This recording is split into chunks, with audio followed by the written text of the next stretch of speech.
Chapter 6:17. Come back, come back, come back. If you don't come back, we will all die. Jing Sa's heart was pounding. Suddenly, there was a commotion outside, accompanied by the sound of high heels hitting the ground. God, so fast? Jing Sa subconsciously held her breath and pressed the transmission device hidden under her collar. Hurry up, she is coming. The voice was very low, and it seemed insignificant under the sharp sound of high heels and the noise. Jing Sa tried to calm herself down a little, took a deep breath, and immediately, the expression on her face returned to its previous state. No matter what, hold her back. Tang Menjing's tall figure walked in high heels, holding the phone and explaining something to the other side with a smile. Seeing Tang Menjing was so uneducated, Jing Sa already knew what was going on. The only people who could make Tang Menjing behave like this must be people from above.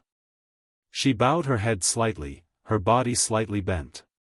Jing Sa stood in front of the big iron gate and shouted, "Hello, Mississippi." Tang Menjing nodded and said, "Okay, I will confirm it and take a short video for you. But you have seen my defense here. How can he escape? And that guy's drug addiction is so strong. Even if he escapes, he will certainly not be able to resist." Jing Sa did not hear what was said on the other side. Tang Menjing sneered and said, "You are just speculating. Look at that person. How is he like Li Xicheng?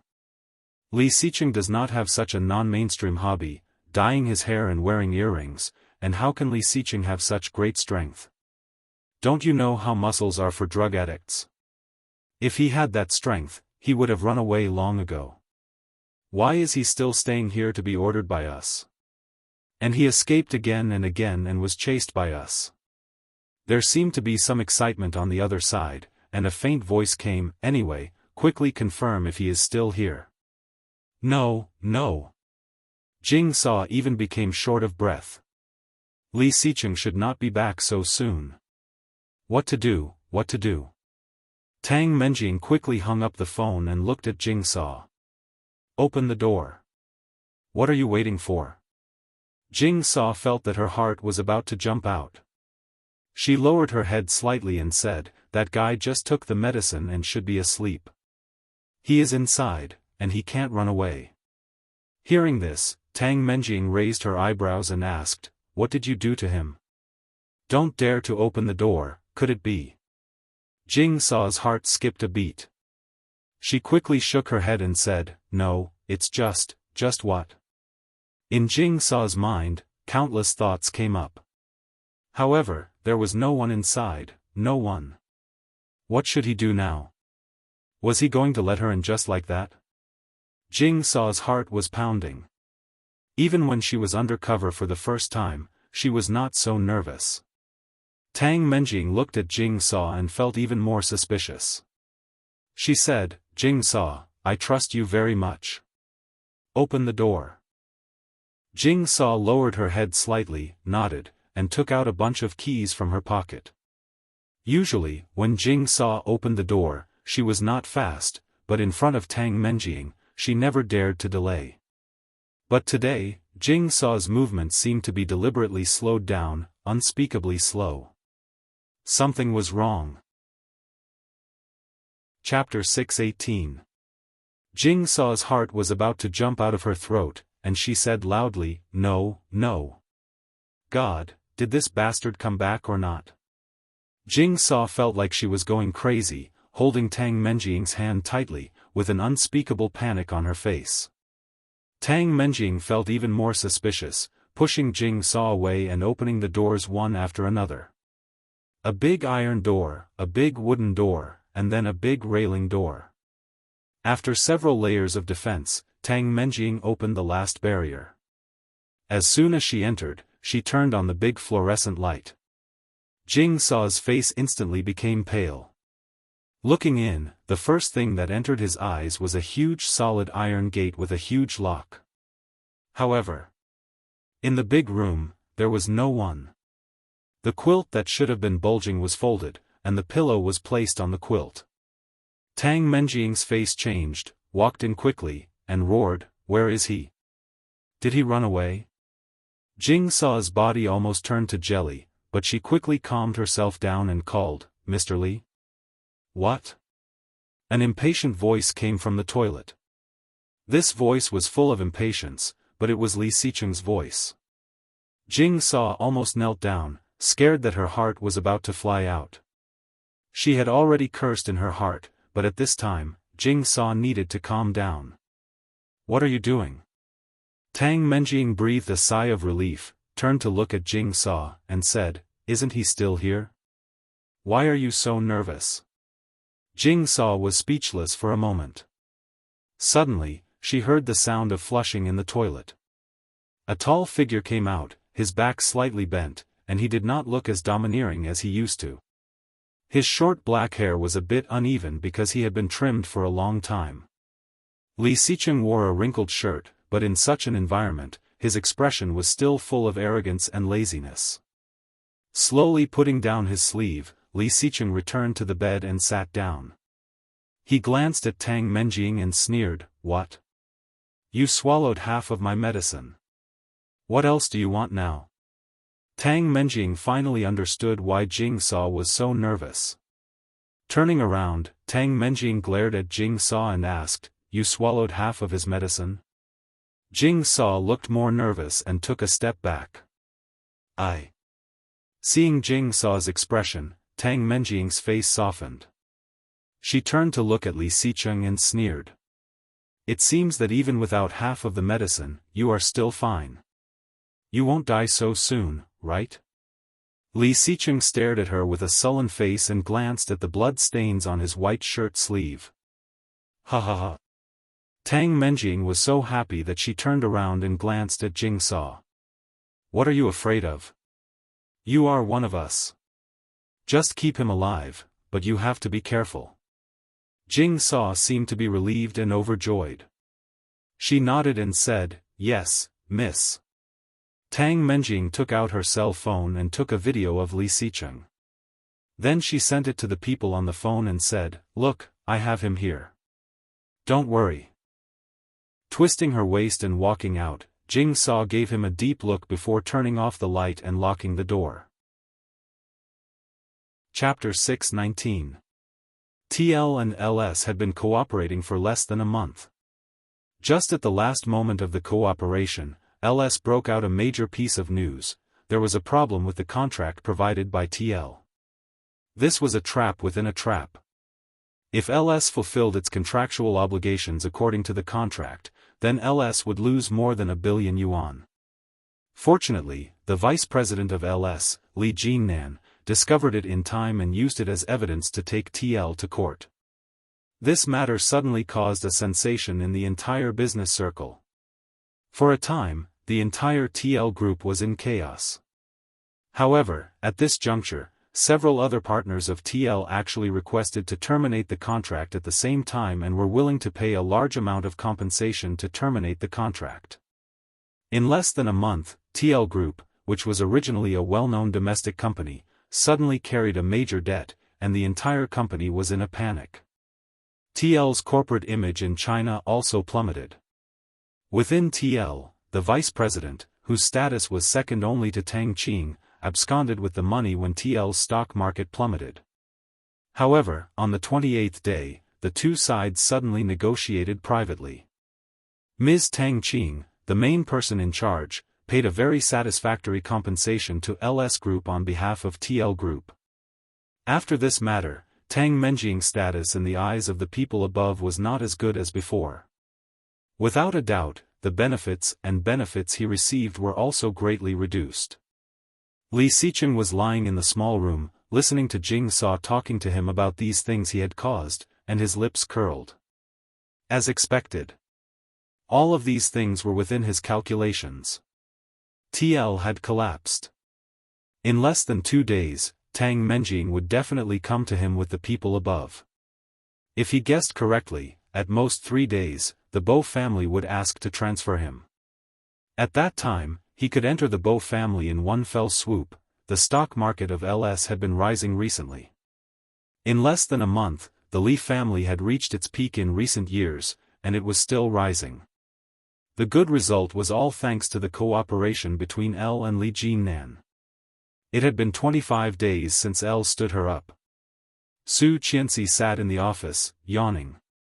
This matter was like a dandelion in her heart, blown away by the wind, but there were still umbrella-shaped flying catkins, appearing from time to disturb her thoughts. For example, today. In Su Qianxi's mind, she thought of the question again, who is Elle? At the same time, a message appeared on the computer. Elle, sorry, I had something very important to do that day. Su Qianxi looked at the line for a long while before reaching out her hand and typing on the keyboard. Whatever, Li Xicheng looked at her words and felt very uncomfortable. He couldn't imagine what it would be like when Su Qianxi said those words with such an expression and attitude. It must be very sad. Li Xicheng felt even more guilty, but he did not reply. The door was opened from the outside, and Jing Sa came in. She looked at him deeply and said, "The people from above are here to see you." Li Xicheng pretended to be surprised and panicked, but in his heart, he was very calm. It was finally here. Do you know that I've been waiting for you for a long, long time? Elle did not reply. Although it was expected, she still couldn't help feeling disappointed. Was this guy's apology serious? No sincerity at all. Lowering his eyes, the phone on the table vibrated. It was a WeChat message. Louis Han, tonight, Kingstown Tower, top floor, 7:30, I will wait for you. I recommend my friend Su Zhishui's new book, Hidden Husband, Playing with Heartbeat. Hey! You, don't move. Don't move your mouth. Chapter 620. Louis Han, tonight, top floor, 7:30, I will wait for you. She and Louis Han had not been in contact for a month. In the past month, Louis Han had not appeared in her sight. However, Grandpa mentioned Louis Han in front of her from time to time, praising him. Every time she heard it, she just smiled and did not speak. Seeing this message from Louis Han, she picked up her phone and replied, "What's wrong?" Louis Han, something urgent, crying, Su Qianxi, well, do you have dinner? If you do, I will skip dinner later. Louis Han, must have dinner, Su Qianxi, okay, then I will work overtime. Louis Han, okay. Su Qianxi called her family and told them that she was busy in the company until 7 o'clock. Then she went downstairs and drove to Kingstown Tower. The highest floor of Kingstown Tower was the 108th floor. The sightseeing elevator was transparent. Su Qianxi looked at the night view around her and felt unprecedentedly peaceful. The top floor of Kingstown Tower was a sky garden. To come here, it required expensive tickets, so there would not be many people coming up. However, it was the first time for Su Qianxi to see such a quiet place. It was dark around, and Su Qianxi was slightly night-blind. Looking up, the moon was bright and the stars were sparse. The wind was a bit strong, blowing the hair on Su Qianxi's forehead gently fluttering. Carefully sticking out her foot, she called, "Han." There was no response. Suddenly, there were blazing lights around her. Su Qianxi's eyes were slightly hurt by the sudden light, and she subconsciously tilted her head and closed her eyes. Coming back to herself, she looked forward and saw that the lights in front of her were arranged neatly, forming a beautiful and wide path. On the path, there were beautiful colorful roses, and the faint fragrance of roses filled the air. Just on the left and right sides of the path, there were beautiful and luxurious lights. Colorful lights surrounded the clear photos.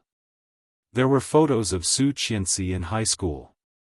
At that time, her long black hair was tied into two ponytails that hung over her shoulders. She was holding a lunchbox in her hands and looking ahead. The quality was not high, taken by Louis Han. She stepped on the rose petals and walked along the path. Looking behind him, there were some who were smiling, some who were blaming him, some who were happy, some who were crying, and some who were scolding him with their hands on their hips, from a young and inexperienced girl, she slowly began to become a mature and gentle woman. She was gentle and playful. In the middle part, Su Qianxi began to hold the baby in her arms. Gradually, the baby became bigger and bigger, from 0 years old to more than 3 years old. The number of children had also increased from 2 to 3. After the photos arrived, it was a group photo of Su Qianxi and Luihan. When they were in high school, the two of them had their arms around each other's shoulders, smiling at the camera and making peace signs. Su Qianxi looked over with a smile on her face. But when she saw the last one, memories flooded in. Her eyes softened, and her gaze fell on the figure gradually appearing at the end of the path. Luihan was holding a large bouquet of red roses in his hands. It was rare for him to dress up today. She didn't wear glasses and even had her hair styled. Very handsome. However, Su Qianxi's smile suddenly faded. Looking at Luihan, her expression was complicated. Chapter 621. Luihan noticed the change in her expression and smiled. Holding a large bouquet of roses, he slowly walked up to her. Su Qianxi looked at him and felt scared for no reason. Subconsciously, she wanted to retreat and escape. However, when she saw his affectionate eyes, she suddenly lost the courage to escape. Luihan approached step by step, with a sunny and handsome smile on his face. Looking at Su Qianxi, he said, "Qianqian, you are early." "Yes, I'm early." The big clock on the top floor showed that it was only 7:13. However, Luihan knew her very well and had already expected that she would arrive early. Holding the flowers in his hand, Luihan slightly moved forward and asked, "Let's eat first." Su Qianxi reached out but did not take it. Her hands paused in the air. In her mind, she suddenly thought of one thing: he seemed to have never given her flowers. They had been married for a year, and they had been together for a year.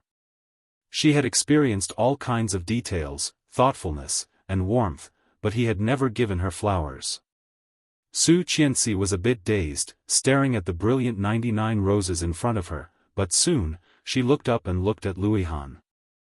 Luihan was looking at her, with a pair of peach blossom eyes with infinite tenderness. Putting the flowers in her hand, Luihan walked directly behind her, gently pushed her, and said, "I made you your favorite steak and soup. Do you want to try my new dishes?" Su Qianxi was gently pushed by him, holding a large bouquet of roses, and soon saw a table.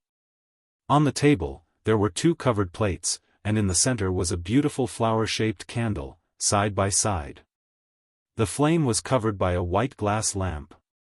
The wind was a bit strong, but the flame was still intact. Su Qianxi was pushed to the table, and Luihan pulled out a chair for her. "Miss Su, please sit down." Su Qianxi looked at his expectant and handsome face, pursed her lips and said, "Han, Shu, sit down first." Luihan pulled out the chair, gently pushed her to sit down, and said, "If you have anything to say, say it after dinner, okay?" Su Qianxi felt like there was something in her heart that could not be vented. Uncomfortable, indescribably uncomfortable. She and Luihan should not be like this. Luihan helped her open the lid. The steaming steak was still smoking, and it seemed to have been cooked not long ago. Exquisite soup, exquisite dishes, and exquisite desserts in front of him. They were all Su Qianxi's favorites, but they looked different from what she usually ate. Luihan knew her. Even Li Xiqing did not know her as well as Luihan did. She wiped her hands with a wet paper towel, picked up the spoon, and took a sip. Very fragrant, very strong. It could be seen that he had put a lot of effort into it. But, "Ihan, Qianqian," Luihan interrupted her and smiled. "Let's eat first, okay?" He was afraid that she wouldn't be able to eat anymore. He was afraid that she would never want to see him again. Today, he had decided to do this, and he had already mentally prepared himself. Or, step into heaven. Or, he would be consigned to eternal damnation. Su Qianxi looked at him and said, I think of you as a good friend, always, I know. Lu Han stood up and came to her side, looking down at her. But, I don't want a friend. I want you. Dash. Chapter 622. Although she had expected it, hearing it for real, Su Qianxi still panicked and quickly stood up. However, Lu Han reached out and quickly pressed her down. Her pair of eyes, under the dazzling and resplendent lights around her, looked like a demon, gorgeous and beautiful to the extreme. He looked at her, his eyes full of anxiety. Lu Han slowly said, "Why don't we make a bet?" Su Qianxi was fascinated by his eyes and subconsciously asked, "What? Didn't you insist that he is still alive?" "Yes, he is still alive." Su Qianxi blurted out without hesitation. Looking at him, she said firmly, "Last time, my daughter and I were saved by him. If it were not for him, I'm afraid we would have fallen to our deaths." Hearing this, Lu Han felt a bit sad. He was dead. He was dead. Everyone knew he was dead, but why was she unwilling to accept it? Looking at her, his eyes filled with pity, Lu Han slowly said, "Then let's make a bet." Su Qianxi pursed her lips and looked at him without speaking. If he is still alive, if the person last time is really him, then he will definitely come back. He hates me, you know. Lu Han smiled self-mockingly. He wants to beat me up every time he sees me, so he will never tolerate you marrying me, right? Yes, very right. In the past, she did not understand Lu Han's feelings for her, but he had seen it clearly. Therefore, he tried to keep Lu Han away from her. Every time he saw Lu Han, it was like seeing an enemy, and he quickly hid her behind him. Su Qianxi knew all this. Hearing Lu Han's words, she nodded. So, he will not tolerate you marrying me. If he is not dead and is still alive, he will definitely come back and make trouble. Lu Han looked at her with a bit of secret begging in his eyes. You know his methods and his character best, don't you? Yes, he will not accept it. Su Qianxi's eyes trembled, looked at him, and asked, "You mean, we can use this method to force him out?" If Li Xiqing did not want to come out, she could not find him. Yes. Lu Han nodded against his will. Try it. Marry me. If he comes out, I will let go and never bother you again. But if he doesn't come out, can you give me a chance? Han, children need a father. Lu Han looked at her. You are not alone. Qianqian, you have children. The 3 children have already accepted me. If you let me be their father, it would be the most suitable, wouldn't it? Do you want to raise 3 children by yourself and be a single parent for the rest of your life? This is not fair to the child, Qianqian. However, if she accepted him, it would be the greatest injustice to him. Li Xiqing had lived in her heart for 2 lifetimes. Other than him, there was no room for another man. Su Qianxi looked at him, her eyes slightly wet, and her voice slightly choked. You know, I have been waiting for him.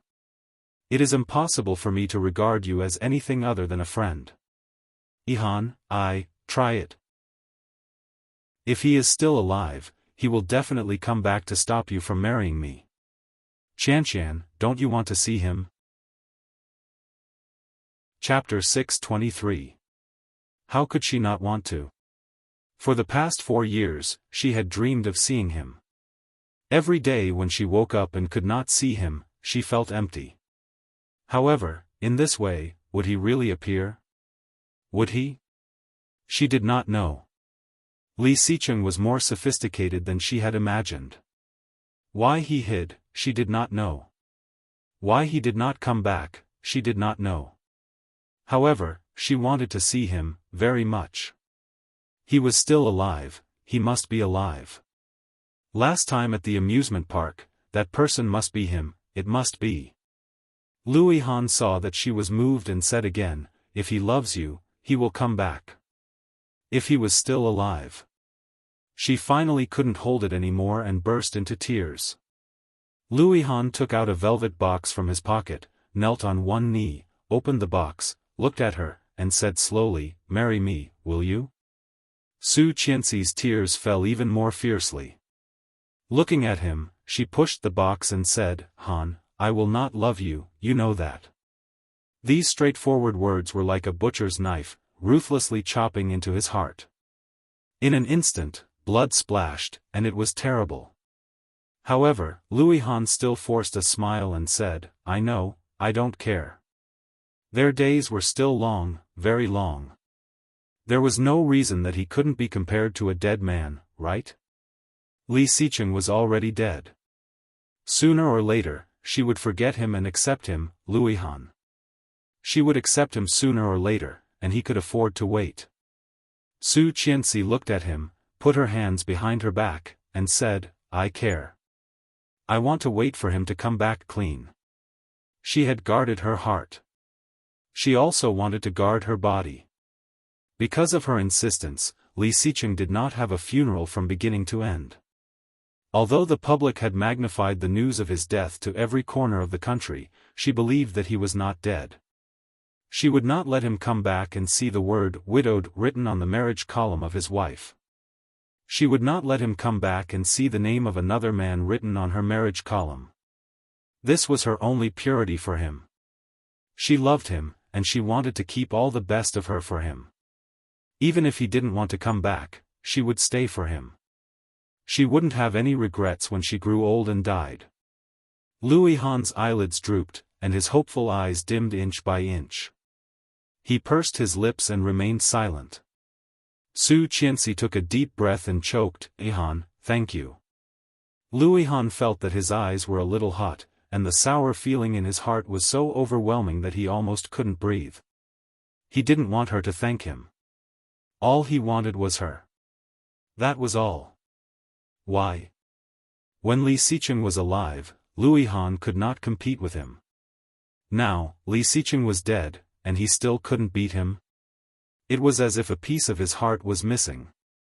A single word of thanks was not enough to make up for it.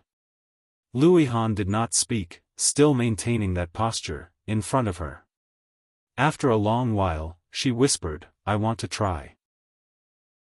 Just 4 words, but the fire in Louis Han's heart, which he thought had been extinguished without a trace, was ignited again. Looking up in surprise, Louis Han looked at her incredulously. "You're right. If he still loves me, he will come back. This is his home, his children, his parents, and his grandfather. If he is still alive, there is no reason for him not to come back. Just once, let her try." Chapter 624. This Weibo post shocked a lot of netizens and people in the business circle. In less than an hour, this Weibo post had become a trending topic. Curses, blessings, sighs, mockery, doubts, and all kinds of comments had reached more than 80,000. This Weibo post was very simple, with only 4 words, an emoji, and an attached picture. The attached picture was a long light path, with 2 rows of photos on the left and right. The path was covered with rose petals, a bunch of big roses, and a ring. Along with it, there was Su Qianxi's delicate and gentle face, with a light smile. Next to her, there was a man. Only half of the man's face was taken, but this half was enough to attract many girls. There were also people who were familiar enough to recognize who this deity was. Su Qianxi, bless me, smile. There was an uproar below, private messages and all sorts of messages popping up endlessly. Your mom blew up Bibibi, no way. She was at the amusement park not long ago, and now she has a new lover? Su Qianxi, handsome scheming bitch, bless my goddess. It's been 4 years. The child needs his father, love, meng yao, you should have done this earlier. It's good that you got over it. Mr. Li will bless you in heaven, candle, happy 888888, my goddess is so beautiful. Who is that man? I can look at his profile for a year. Color, a charming and sexy woman, you can't pretend anymore, right? It must be very fun to have such a big company all by yourself. You even have a boy toy. I admire you. There were all kinds of comments. Su Qianxi glanced at them and collapsed on the bed, looking up at the ceiling. Suddenly, her phone rang. It was Li Jinnan. Is it Louis Han? Yes. Li Jinnan was silent for a moment and asked, do you like him? Su Qianxi held the phone and did not answer. Sister-in-law, you can't marry him. Li Jinnan's voice was firm. Why? Because my second brother is still fine. He is not dead. Su Qianxi's heart skipped a beat, feeling sad for no reason. I know. Then why did you promise him? I want to try. She lay on her back. If he knows the news, will he come back to stop me? If he cares, he will come back, right? Li Jinnan was quiet for a moment and asked, did you see the WeChat message I sent you? No. Let me see. Su Qianxi put the phone on speaker and clicked into WeChat. She found that Li Jinnan had sent her several messages, and there were many unread messages from various acquaintances. She clicked on Li Jinnan's chat window and saw a few pictures. The first one was a screenshot of the chat history. Li 3, since you can send messages, why don't you come back? I'm fine, don't worry about me. Su Qianxi's pupils shrank, unable to believe it. What did that mean? Admitted it? Was he really Li Xicheng? Su Qianxi's heart raced. Glancing at the time, it was more than a month ago. The second picture was a photograph. This was the gate of a villa. A beautiful red BMW was parked at the door. Tang Qing was smiling and opening the door, holding a mobile phone in her hand. Undoubtedly, this villa belonged to Tang Menjing. Chapter 625. Su Qianxi's heart was pounding. Vaguely, it seemed that she had discovered a big secret. However, that feeling instantly disappeared without a trace. Finished? Li Jinnan's voice came over, and his voice rose slightly. Come out to the living room. Su Qianxi immediately turned over and ran out barefoot. Li Jinnan was wearing a tight-fitting t-shirt, which accentuated the contours of his muscles. He was sitting on the sofa, half bent over the coffee table, fiddling with a laptop. Holding the phone in his hand, he looked up and saw her. He hung up the phone and waved at her. Su Qianxi sat down and her eyes fell on his laptop. There was a small video playing on it. Looking at the angle and the light, it should have been taken with a hidden small camera. Probably something like a brooch or a tie. Jing Saw, I'm here to deliver the medicine. The woman called Jing Saw stood up, picked up the so-called medicine, dipped it in some, smelled it, and nodded.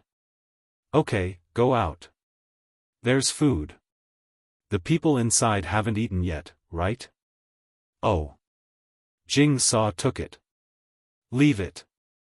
It's better to eat it while it's hot. Miss Tang just said to let him finish eating early and start working early. There are still very important things to do.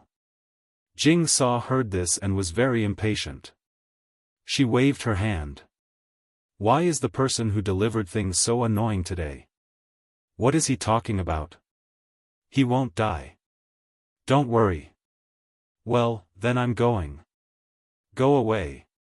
Jing Saw's temper was really bad. She threw the food prepared for the people inside on the table next to her and continued to play games. The person could not get close, and the direction of the camera quickly changed. Li Jinnan turned off the video, looked at Su Qianxi, and said, My brother is locked inside. Su Qianxi stared at the darkness on the screen, and an uncontrollable anger rushed up, making her even a little short of breath. The last time you saw it, the one who saved you and Ursu in the amusement park, should also be my brother.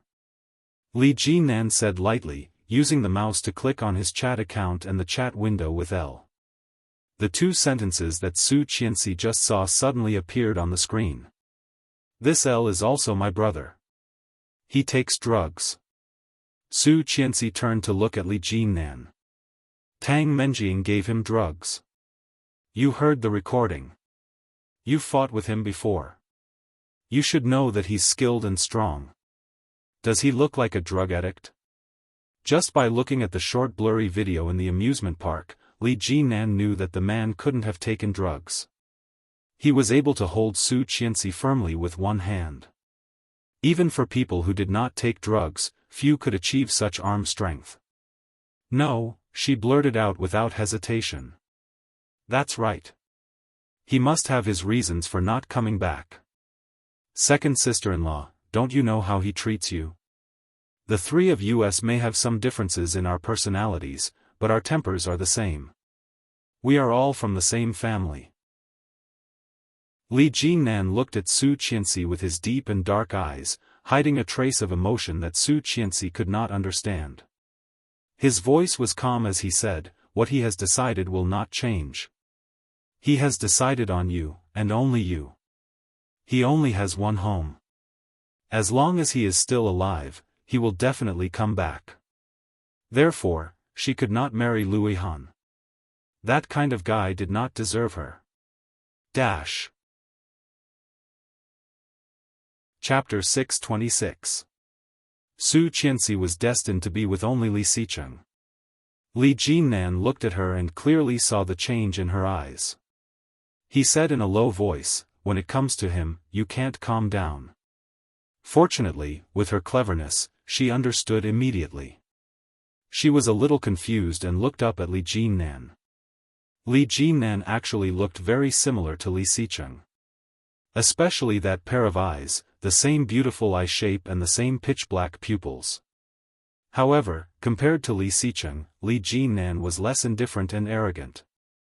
In the past 4 years, the arrogance he had when he just came out of the army had been polished. At 29 years old, Li Jinnan had a unique charm of a mature man. Unlike Li Xicheng's indifference and arrogance, Li Jinnan was always indifferent, like the stars and the moon. He was clearly in front of her, but she could not see through him. Many times, he just looked at her lightly, but there was always a kind of depth that Su Qianxi could not understand. Su Qianxi's heart was in a mess. When she met his eyes, she was even more upset. Uncle, what should I do now? Panic, she couldn't stop panicking. Su Qianxi had completely lost her composure at this moment. She had lost her mind and could only look at Li Jinnan for help. I don't know what his plan is, but I don't think it will be a small matter. Li Jinnan looked at his computer and quickly pulled up the contract with TL. This contract was made by my brother. This trap was used by him when he framed Tang Zhenghao. The technique is exactly the same. It is certain that he is now TL, and TL has declared bankruptcy. I think my brother's purpose has been at least half achieved. His fingers jumped on the keyboard, and Li Jinnan quickly pulled up another page. Bose musical instruments. Bose group, music, Bo Shao. Su Qianxi's eyes widened. There were 2 strings in her mind that quickly collided. Li Jinnan looked at her expression and knew that she had figured it out. He said, the company behind TL is the Bo Group. TL's rapid development over the years has an inseparable relationship with the Bo Group. It's worth mentioning that although TL has been developing rapidly over the years, there are only a few big deals. Many of them are collaborations with small companies, but the deals have reached tens of millions, some even hundreds of millions. Money laundering. Su Qianxi had fully understood. She looked at Li Jinnan and asked, you mean, he is probably dormant now? He wants to. Yes. How do you know? Su Qianxi could not believe it. This is too incredible. Did he tell you? I'm just guessing, but I'm pretty close to the mark. Years ago, when Li Xicheng failed to arrest Tang Zhenghao at the airport and returned home with injuries, he had already told Li Xicheng, nothing ventured, nothing gained. Li Jinnan saw all of Li Xicheng's troubles when his family was in trouble again and again. Therefore, this was very likely the reason.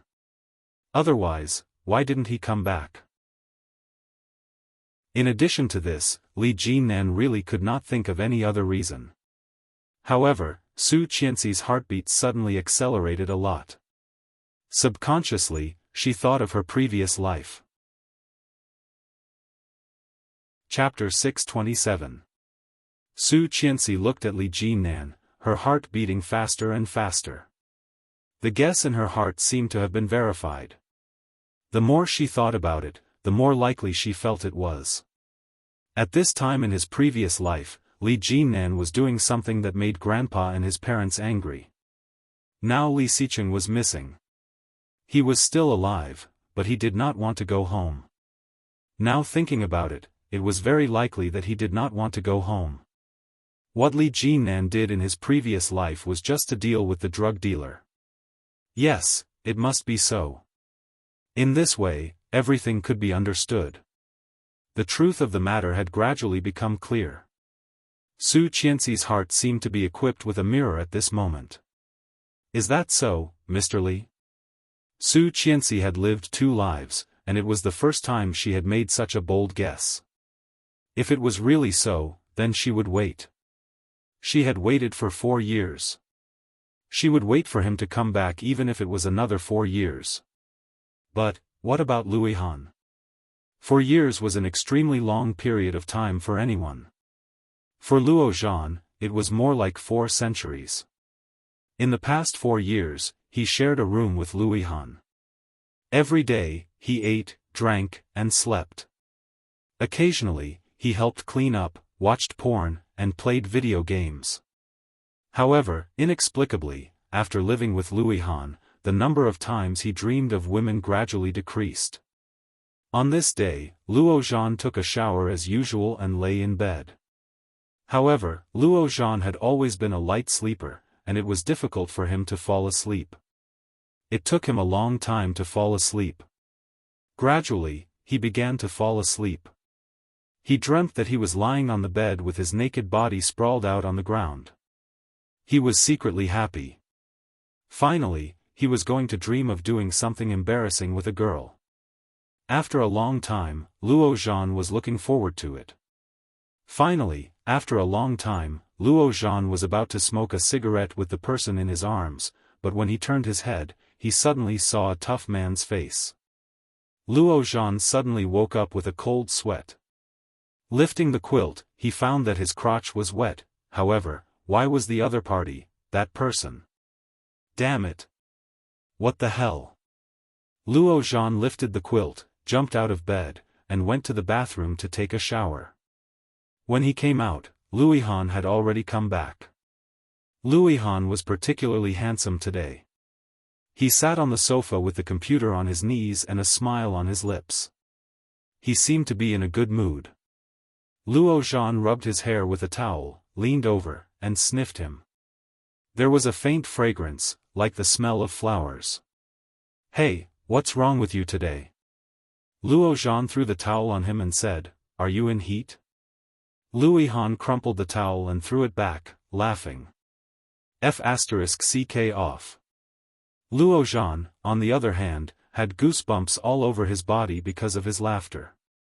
His mind suddenly remembered the subtle feeling in the dream just now. His body tightened, his legs clamped, and his eyes fell on him again. He actually felt a little thirsty.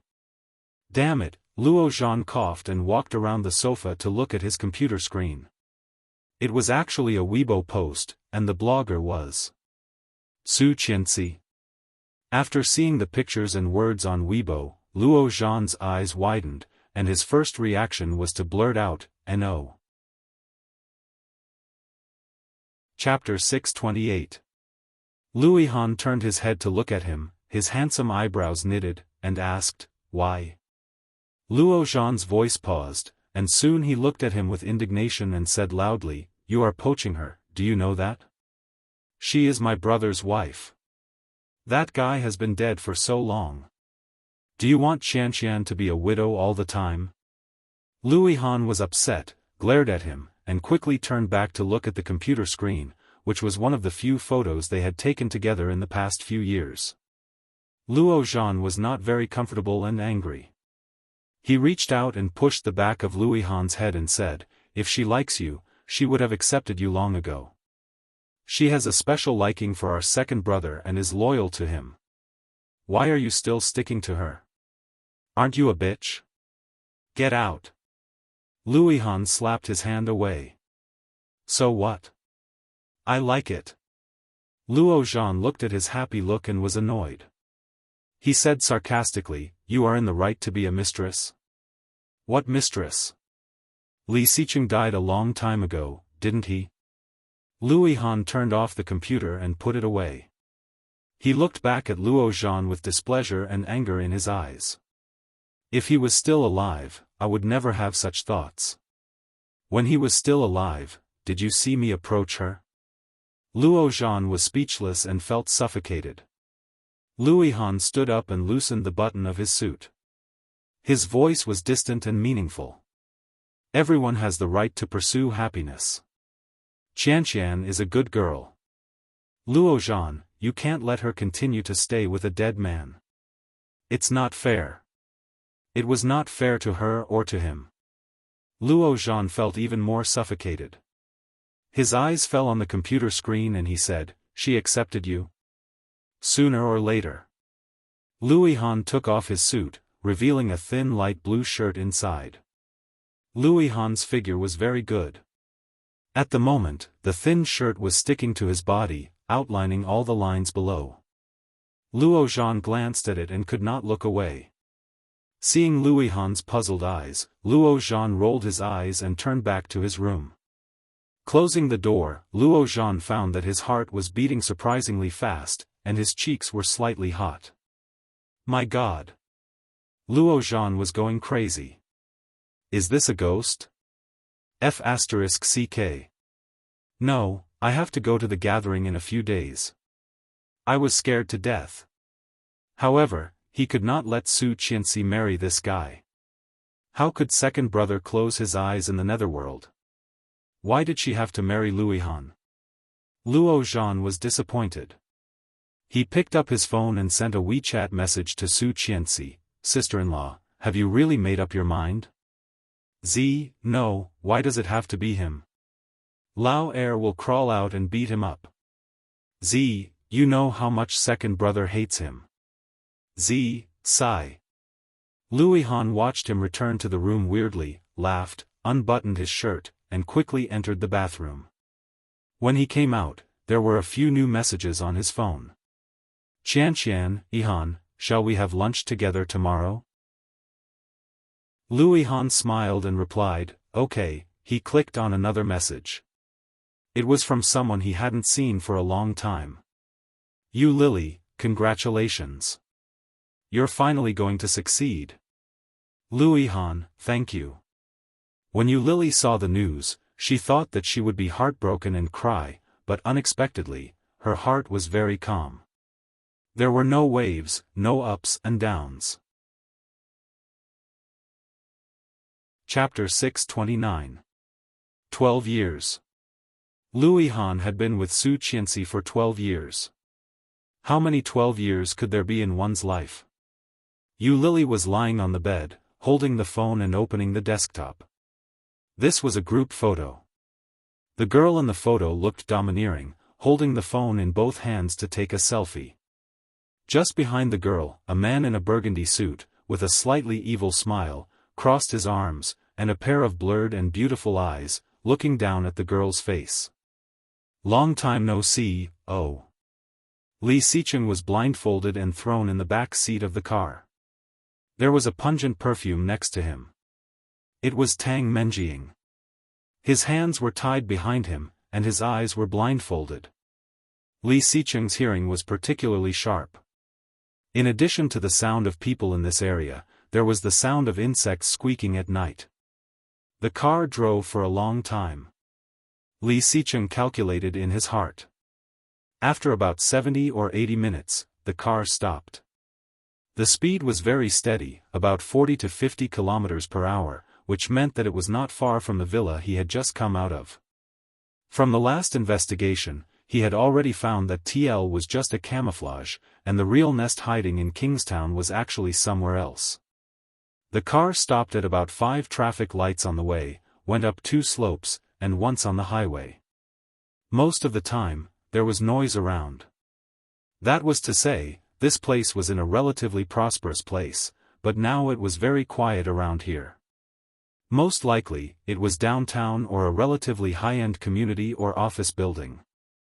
Li Xicheng estimated in his heart, and was soon taken out of the car by 2 bodyguards. After entering, Li Xicheng heard the sound of a card being swiped. But the surroundings were still very quiet until they got on the elevator. The elevator quickly rose. 2 bodyguards took a blindfolded man with his hands tied. There was no sound of doubt.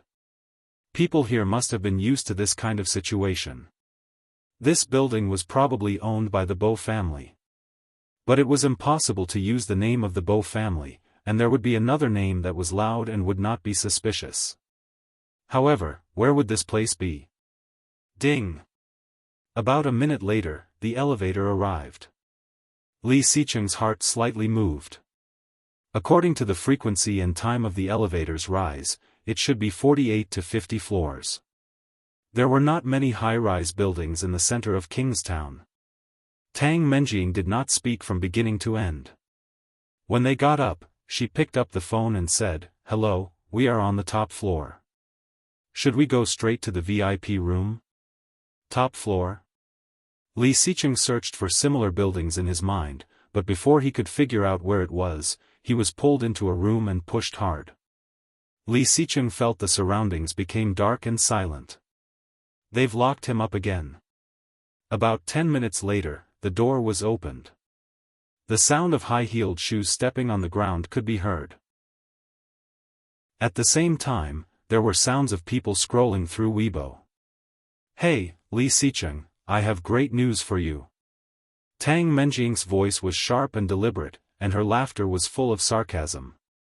"It's about your wife. Do you want to hear it?" Li Xicheng listened and felt something was wrong. Pursing his red lips, he did not say anything. Tang Menjing sneered, "Boring. Stop pretending. Let me tell you, your wife is getting married." Dash. Chapter 630. His wife was getting married? What did that mean? Li Xicheng looked in Tang Menjing's direction, but his eyes were blindfolded and he could not see anything. Tang Menjing clearly noticed that his indifferent expression suddenly became cold. His jaw tightened, exuding an indescribable charm. Seeing this, Tang Menjing slightly lowered her eyes and laughed even more sharply. She said, "Ah, what a perfect match. This Lu guy is quite handsome." Looking at the phone, she went behind Li Xicheng and took off his blindfold. "Do you want to have a look? This man is as good as you, right?" She handed the phone to Li Xicheng. In that photo, she was smiling, and beside her, half of Louis Han's face was in the mirror. The scene was really romantic. Li Xicheng's hands, which were tied behind him, unconsciously clenched. Looking at the photo, his calm breath also sped up a bit. Tang Menjing saw his reaction. Although it was extremely small, she knew him very well. His reaction was enough to show that he cared about this matter. So heartless. You have only been dead for 4 years, and your body is not even cold yet, and this woman is already thinking about remarrying. I thought she loved you a lot. Tang Menjing took off her shoes and sat on the bed with his back facing her. Reaching out, she slowly unzipped her dress. She used to be so good at pretending. When you were beaten half to death by my men, she cried so hard. Tang Menjing looked sympathetic. As she spoke, her upper body was already naked. Li Xicheng subconsciously looked at the mirror not far away, which reflected Tang Menjing's appearance. However, it was only a glance before he immediately looked away. Tang Menjing sneered, "With such acting skills, it is a pity that she is not in the entertainment circle. Don't you think so?" Taking off the last piece of clothing, Tang Menjing slowly leaned over and gently rubbed his back. Li Xicheng looked even colder. With a straight face, he closed his eyes and growled, "Get out." Tang Menjing had expected this reaction, so she did not mind it at all. She straightened up, walked back to the wardrobe beside the bed, opened it, and chuckled. "She doesn't want you anymore, and you're still staying chaste for her? Is it worth it?" Li Xicheng pursed his lips and did not say anything. Tang Menjing put on a robe, opened a bottle of red wine, and slowly poured it into the decanter on the dining car. Taking out 2 crystal glasses, she poured the crimson liquid into them and walked to Li Xicheng, gently shaking the glasses. Barefoot, every step was slow and graceful. Her sexy wavy hair was casually tied up, with some loose strands hanging down from her forehead. It was a little messy, but it was enchanting and enchanting.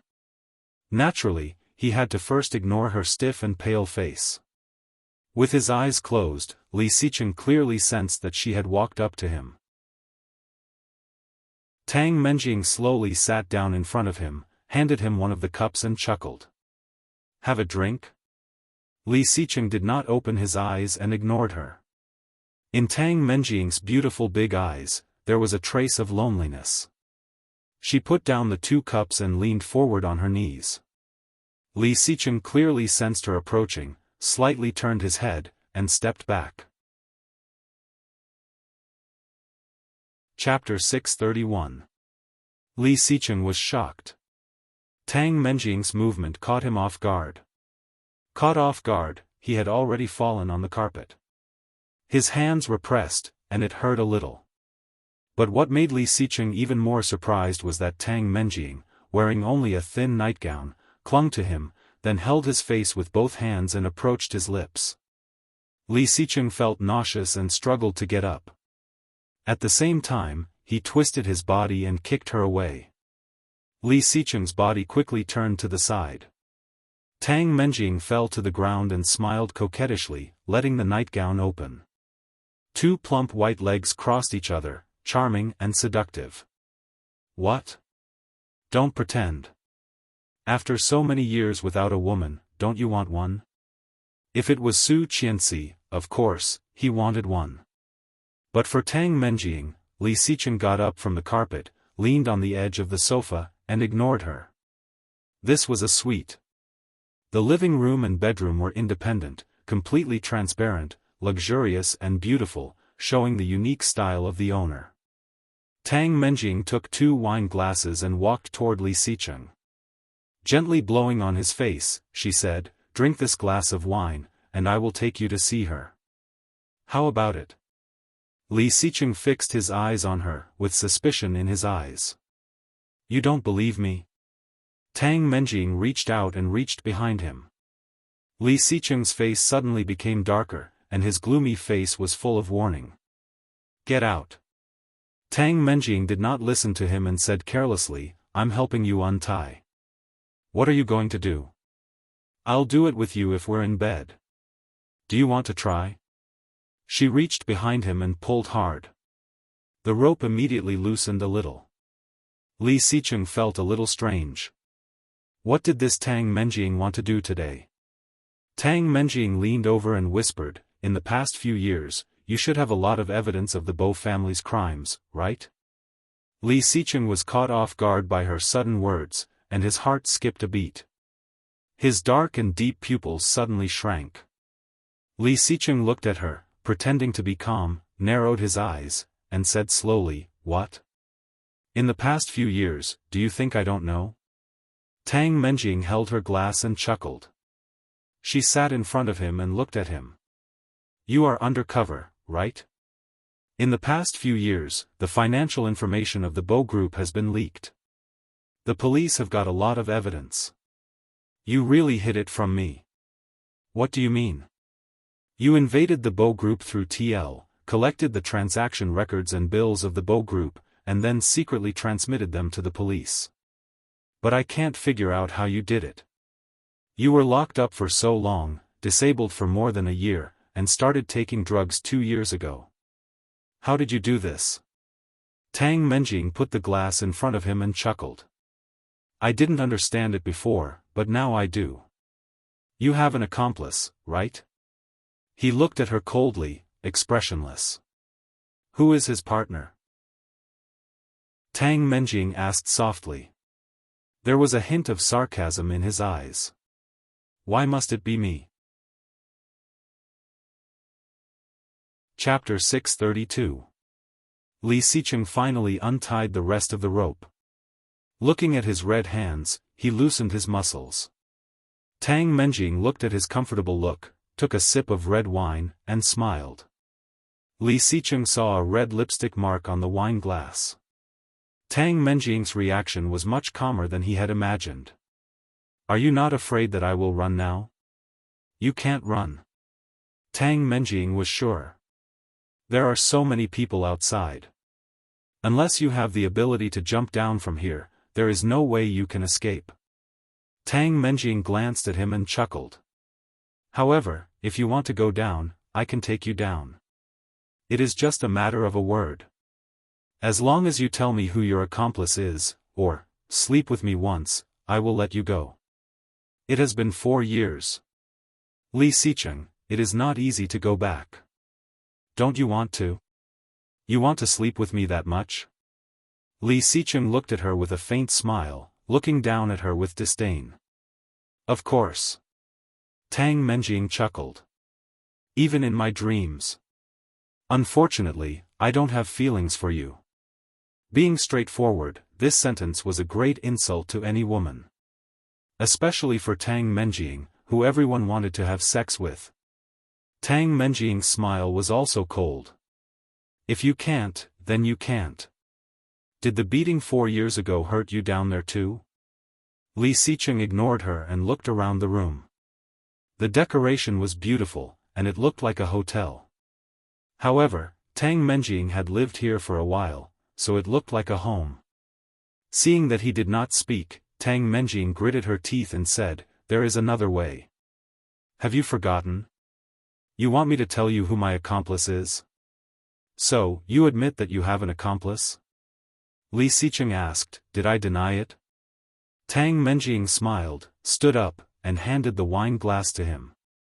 Want one? Li Xicheng took it and shook it gently in his hand. I advise you to be sensible. The Bo family is already angry. They wanted to kill you directly, but I pleaded for you.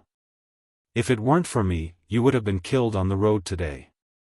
Tang Menjing looked at him with a pair of big eyes. Her stiff face twisted into a smile, which looked extremely ugly. Li Xicheng did not speak. Looking at the big vent in front of him, his eyes were unspeakably deep. You don't believe me?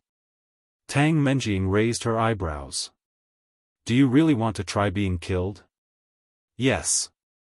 Li Xicheng's gaze fell on her. But you don't want me to die. Do you still like me? Ha. Why didn't I find you so humorous before? Tang Menjing said, leaning toward him tentatively. Li Xicheng did not refuse and let her approach. Tang Menjing was surprised, but she quickly leaned over and put a hand on his shoulder. Li Xicheng looked down at her and smiled. Tang Menjing felt her heart flutter and her heart beat faster. He actually smiled at her. Tang Menjing was slightly absent-minded, but she soon came back to herself. No. Tang Menjing subconsciously wanted to step back, but it was too late. Li Xicheng quickly chopped at the back of her neck. Chapter 633. Tang Menjing's body fell straight back, and the cup in her hand fell on the carpet. The red liquid quickly fainted on the carpet and seeped down. Li Xicheng looked around coldly and opened the window. It's very windy tonight. Very windy. As soon as the window was opened, the wind poured in and blew the curtains high. Li Xicheng looked down. It was very high. This was the top floor, and it was estimated that there were at least 40 floors. It was too unrealistic to jump down from here. Li Xicheng pondered for a moment, looked around, and finally hid in the bathroom. He unbuttoned his pants and turned the button out. There was a small secret compartment inside. Inside the secret compartment, there was a small sealed pocket. Inside the pocket, there was a sapphire cross-stud earring, and it was astonishingly placed inside. Jing saw, there is a change of plan. Please support. Half an hour later, Jing Saw went to the Dongfang International Building with a tall bodyguard in black. The bodyguard in black was wearing a black leather suit. He was tall and thin, wearing a pair of sunglasses, looking powerful and domineering. The bodyguards at the door all knew Jing Saw. After greeting them one by one, Jing Saw walked to the suite where Tang Menjing was. She reached out and knocked on the door, saying, "Miss, it's me." After a long while, the door was opened. Jing Saw went in with the tall bodyguard. After about 10 minutes, Jing Saw came out with a smile. The bodyguard outside saw Jing Saw's expression and came over curiously. All of a sudden, he heard a clanking sound coming from inside. The sound came from the bathroom. Coupled with Jing Saw's expression, the bodyguards were even more curious and asked, "What's wrong? A man and a woman making this kind of sound in the bathroom. What can they do?" Jing Saw glanced at the bodyguard with an expression of, "You are so ignorant. Guard well. If you need anything, go in. Don't go in and disturb them." The bodyguards also had the expression of an experienced driver, and they laughed at the same time. Jing Saw led the bodyguards she brought into the elevator again and went down soon. The soundproofing effect here was very good. They waited until dawn the next day. The captain of the bodyguard team received a call from above. After connecting, he heard a scolding from the other side. "Where is Tang Qing? Where the hell did that woman go? He's been in the room with Mr. Li, put her on the phone. Whatever she's doing, give me an explanation right now." In one night, the 5 or 6 ports that she was in charge of were all seized by the police. Do you know how much she lost? It doesn't matter if we lose money or not. Those bastard cops even followed the clues to the headquarters. Let's see how she's going to solve this problem for me. The bodyguard's heart skipped a beat. He knew how serious this was. He did not care about his privacy and opened the door with the spare key card. After entering, he found that Tang Menjing was not in the room at all. How could that be? Could it be that he didn't come back to sleep for the entire night? The bodyguard was shocked and quickly went to check the bathroom door. With a twist, the door opened. Inside, Tang Menjing was tied up with a man wearing only a pair of underwear. Their mouths were covered with several layers of tape. Seeing him come in, they all struggled for help. Chapter 634. Jing Saw led the bodyguards down the elevator and walked out of the building calmly under the gaze of the lobby. When she got back to the car, she breathed a sigh of relief. There was a driver in the car, who was Jing Saw's colleague. Li Xicheng's expression did not change much. After getting in the car, he took off his sunglasses indifferently. His voice was cold and slow, powerful and dignified. "Drive." The man did not have much feelings for Li Xicheng. At this moment, he was very upset to hear such an order. However, seeing that his boss Liang Jing did not have any objection, he quickly started the car and slowly drove away from the Dongfang International Building. It was now 23:05 in the evening, Beijing time. "Jing Saw, we have been exposed. They think I am the leader, but you have been exposed tonight. Tang Menjing can't go back. Now let's split up. You go back immediately to arrange the deployment to catch them." Jing Saw heard the words and said with a dignified expression, "Now. Have you finished the thing you said you would do before?" "Not yet, just a little bit more. It will take about 2 days. 2 days, as long as he was given 2 more days, he could get the evidence of the Bo family's crime. He had been preparing for 3 years, calculating for 3 years, and enduring humiliation for 3 years, just for the scene 2 days later. However, at this critical moment, he was exposed. Li Xicheng had long thought that he would be exposed. TL's movement was too big. According to his calculation, he thought that they would be out of breath for at least 40 days. Too fast, the Bo family was more difficult to deal with than he thought. What should we do? We have prepared for so long and lurked for so long. Li Xicheng's face was also very ugly. We can't wait. We have already alerted the enemy. If we wait, all the deployments over the years will be in vain. Now that they have just begun to doubt, we will take them down in one fell swoop. Go and contact your colleagues and let them search the warehouse of the Bo family. There will be a batch of violins or guitars hidden in them. What about you? Li Xicheng heard Jing Sa's question, and his deep and restrained eyes flashed coldness. He said slowly, I will go and meet them. Cheng Yu was feeding the baby milk. The baby was only more than a month old. When she was born, her wrinkled skin had grown round. Her skin was white and tender, and her facial features were very beautiful, especially her eyes, which were almost identical to Cheng Yu's. Little Pan Pan. She fed and played with the baby, unable to hide the smile on her face. Suddenly, the door to the room opened. It was rare that Rong Rui didn't wear his home clothes. He walked out of the room with a cigarette in his mouth. He didn't light it. He frowned slightly and looked a little upset, holding the car key in his hand. She took a look and asked, Are you going out? Okay. Rong Rui came over and touched his daughter's little face. His irritated face softened. When little Rong Pan Pan was full, she spat out the food in her mouth and turned her head away. Her tongue stuck out from the side of her mouth and she curled up her little fists and waved them around. Seeing his daughter like this, Rong Rui smiled happily. He hugged his daughter and kissed her on the cheek. She looks so much like you. She put down the clothes and glanced at him disdainfully. Fortunately, I look like you. If I look like you, I won't look good. Chapter 635. Not pretty. Hearing this, Rong Rui held the child in one hand and pressed her head with the other. He opened his mouth and took a bite of her mouth, asking fiercely, Is it pretty? Not pretty. Rong Rui took another bite. Is it pretty?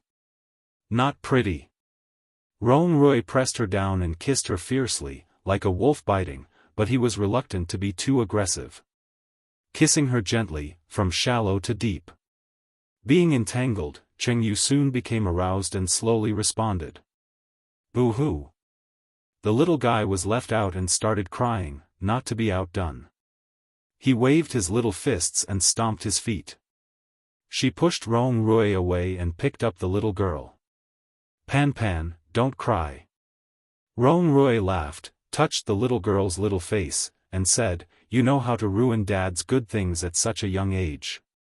What will you do when you grow up? Go away. She pushed him. Didn't you say you were going out? Get out. Get out.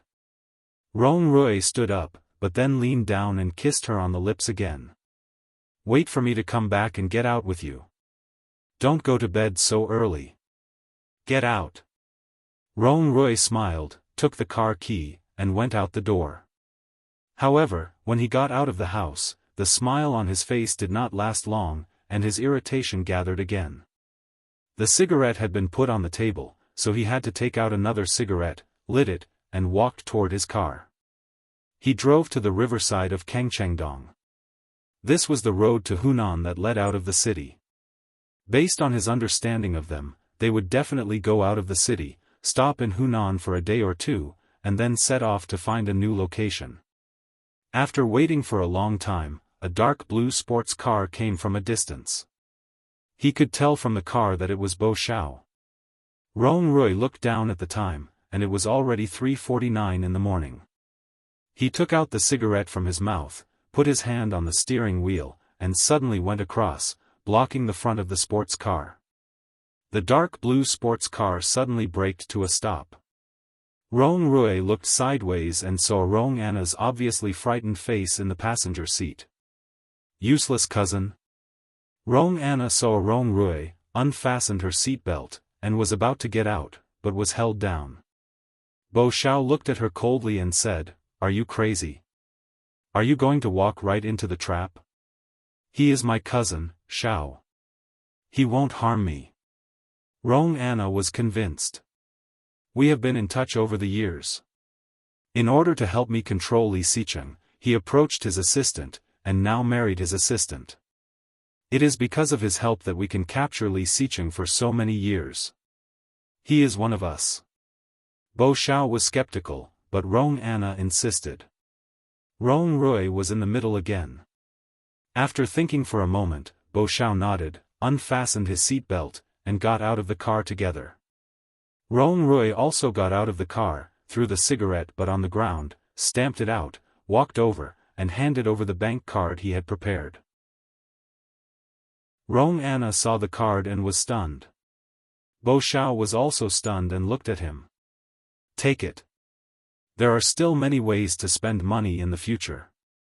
I bought these cards from the black market. They are the ones that were not bound to mobile phone messages after they were stolen, and they have not been cancelled for a long time. Don't use your own cards in the future. It's too dangerous. There are 2 million in this card. No one will find out if you use these cards. Useless cousin." Rong Anna was moved and looked at Rong Rui. Chapter 636. Rong Anna hugged Rong Rui back and sobbed. "Help me take care of my parents. You also remember to go home early. Your parents miss you very much." "Okay." Rong Rui responded, patted her on the back, and quickly released her. He took out a wallet from his pocket and took out a stack of cash. "There is not much cash. Take it and take care." Rong Anna took it without hesitation. She couldn't stop her tears and nodded. "Take care. I hope to see you in the future, Anna." Rong Rui's eyes were a little red. "You will always be my sister." Then he turned to look at Bo Xiao. "Take care of her." "I will." Bo Xiao nodded, reached out, and took Rong Anna's hand. "Let's go. If we delay any longer, they will catch up. I didn't expect Li Xicheng to hide so deeply. Cousin, if you can, help me get revenge." Rong Anna sobbed. "I trusted him so much, but I didn't expect this guy to fool us. This guy is too cunning." "Okay, I will try." Rong Rui looked at her, a little reluctant, but still urged, "Let's go, or we won't be able to leave." Rong Anna and Bo Xiao nodded, and Rong Rui quickly moved the car away and let them drive away. Watching the sports car leave, Rong Rui's heart finally fell. After taking out a cigarette case and slowly lighting one, he started the car, turned around, and drove in the direction of home. When he returned home, Cheng Yu was already asleep, and the baby was lying in the cradle, sleeping soundly. Rong Rui leaned down, kissed her face, and slowly moved to her lips. She turned her head away in disgust and groaned, "You smoke so much. Go brush your teeth." Then she looked up at the small alarm clock on the bed. It was already 5:00. She was surprised. "You just came back. Where did you go?" Rong Rui straightened up, regardless of her disgust, sat on the bed and hugged her. "I went to do something big." "What big thing? Why do you smoke so much?" She pushed him, but he did not move. "Are you in a bad mood?" Rong Rui hugged her tighter, turned over, and pressed her down. He whispered, "I feel better when I see you." Then, he kissed her lips. She hit him. "The smell is too strong. The baby is still drinking milk. Don't hurt the baby. Go take a bath." "Yes, the baby's mother." He straightened up, but still leaned forward. Another kiss. She was angry and kicked him. "Go away." However, he slipped away so fast that she did not manage to kick him at all. She heard his proud laughter go away, and the door was closed again. The fake anger on her face slowly disappeared and was replaced by a happy smile. They had been married for more. Roy, Cheng Roy said. Roy back. Ru. How miserable. Why do I have to take care of 2 children by myself? Oh, dash.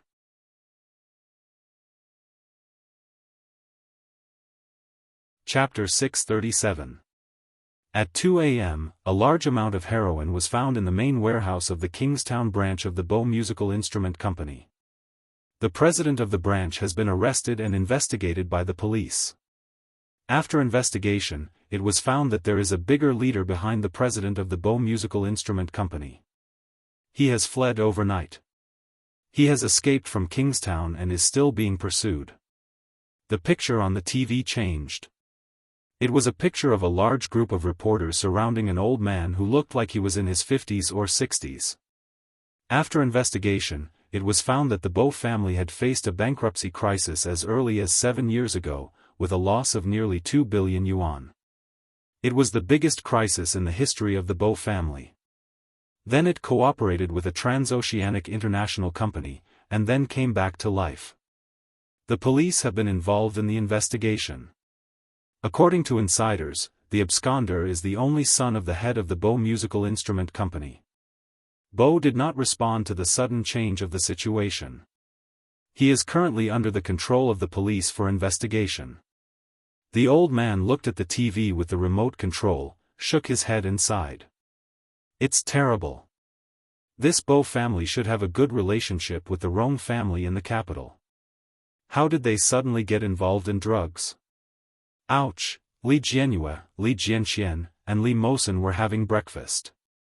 When she heard what her great-grandfather said, Li Jianyue came over with her small bowl and asked in a sweet voice, "Great-grandfather, what are drugs?" "Drugs are harmful things. You must not touch them. If you touch them, you will be finished for the rest of your life." Old Master Li said earnestly and shook his head. "Ursu must remember that you can't touch drugs." "Oh." Li Jianyue held a small bowl and scooped herself a mouthful of porridge.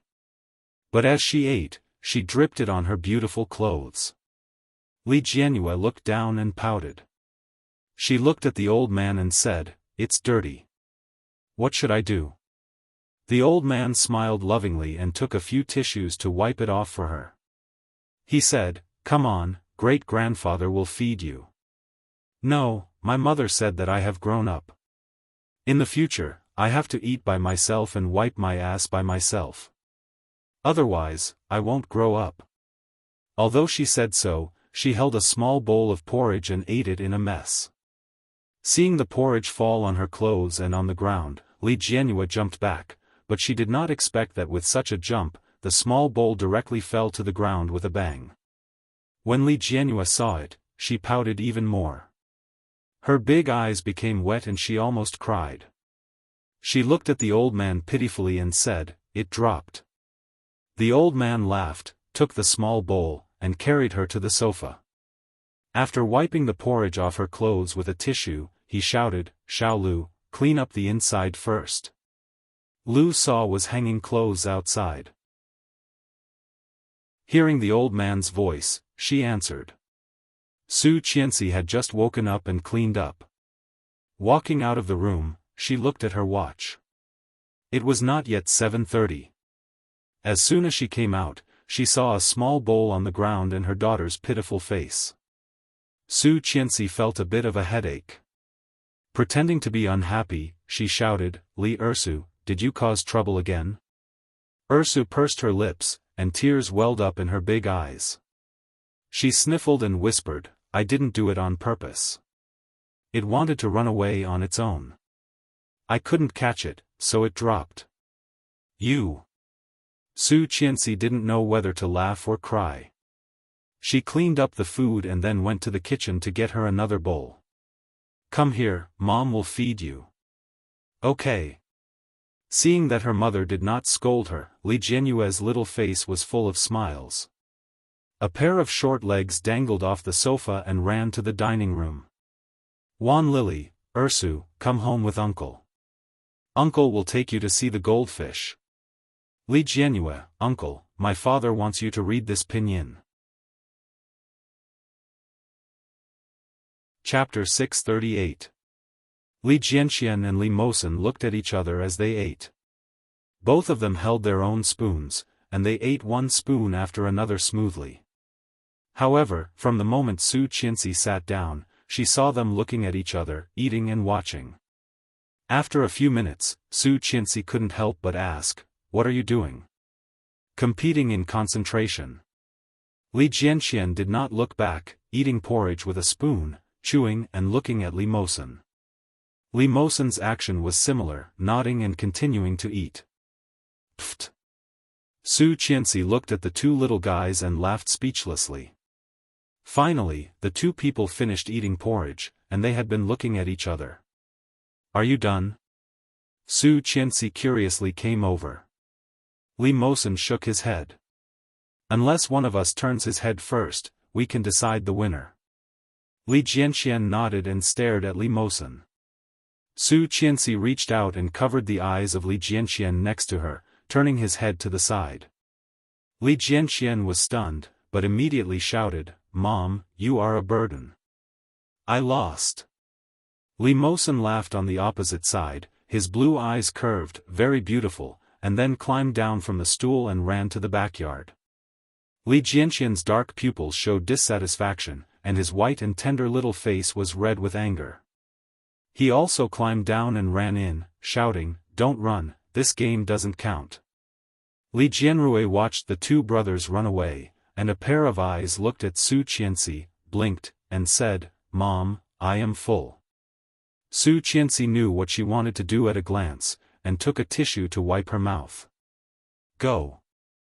Li Jianrui immediately climbed down from the stool, wearing small sandals, and ran to the place where the two boys just disappeared. After Su Qianxi finished eating, it was already 8 o'clock. The tutor hired for the children just came over. The tutor was a single mother and only had a high school education. There was a child at home who was in middle school and was now in his 30s, but she was very patient and caring, so Su Qianxi chose her to be the children's tutor. A few days later, the children liked this tutor very much, so Su Qianxi decided to stay. After saying hello at the door, Su Qianxi drove to the company. After a busy morning, the bell rang. She straightened her back and stood up. Today, she had an appointment with Louis Han in a high-end shopping mall, which was currently the one with the best performance in the city. Su Qianxi planned to inspect the surroundings after dinner. It was a Cantonese restaurant on the first floor of the shopping mall. After walking out of the restaurant, they arrived at the south square of the shopping mall. It was huge and lively. When she entered the room, Louis Han had not arrived yet. 10 minutes before their appointment, Su Qianxi was sitting in the private room, scrolling through Weibo on her phone. Suddenly, the waiter outside knocked on the door and said, "Mr. Su, someone is looking for you outside." "Who?" "Let him in." "Well, he hopes that you can go to the square." "This way, please." Su Qianxi raised an eyebrow in surprise. What was he playing at this time? Turning off the phone, Su Qianxi picked up her bag and walked outside. The waiter led her to the south square. The square was empty. Outside, Su Qianxi did not see Louis Han at all. Turning around, the waiter had gone back into the restaurant. Suddenly, a little boy ran over, looking about 7 or 8 years old, holding a flower in his hand. It was a calla lily. The flower of calla lily is eternal. Su Qianxi took it, smiled, and asked, "Who asked you to give it to me?" Chapter 639. Which sir? However, before the little boy answered, he smiled and ran away. Su Qianxi looked down at the calla lily in her hand, smiled, and shouted, "Mr. Liu, stop playing. I know it's you." However, there was a brisk footstep in front of her, and this time it was a girl. The flower language of the forget-me-not is eternal love. Su Qianxi took it, and the girl quickly ran away. After a while, another girl ran over and handed her a purple tulip. The purple tulip is Mr. S' endless love for you. After one left, there was always another person coming over and handing her a beautiful fresh flower. The white lotus represents Mr. S' sincerity and the purest faith. The flower language of honeysuckle is I want to give you all my best. The bellflower represents Mr. S' most loyal and sincere love for you. Lavender represents gratitude and protection. 99 lilies are willing to be with you for a long time, 100 years. This was the day that Su Qianxi had heard the most flower language. The more flowers she received, the more guilty she felt. Su Qianxi looked at the large bouquet of various flowers in her hand and felt more guilty for Luihan. Today, she asked Luihan out to tell him that she regretted it. But, why did Luihan do this? How could she say it next? There were more and more people around. Everyone thought that Su Qianxi would be happy, but after seeing her expression, they all looked at each other. Someone picked up his phone and took a video. Suddenly, there was an exclamation.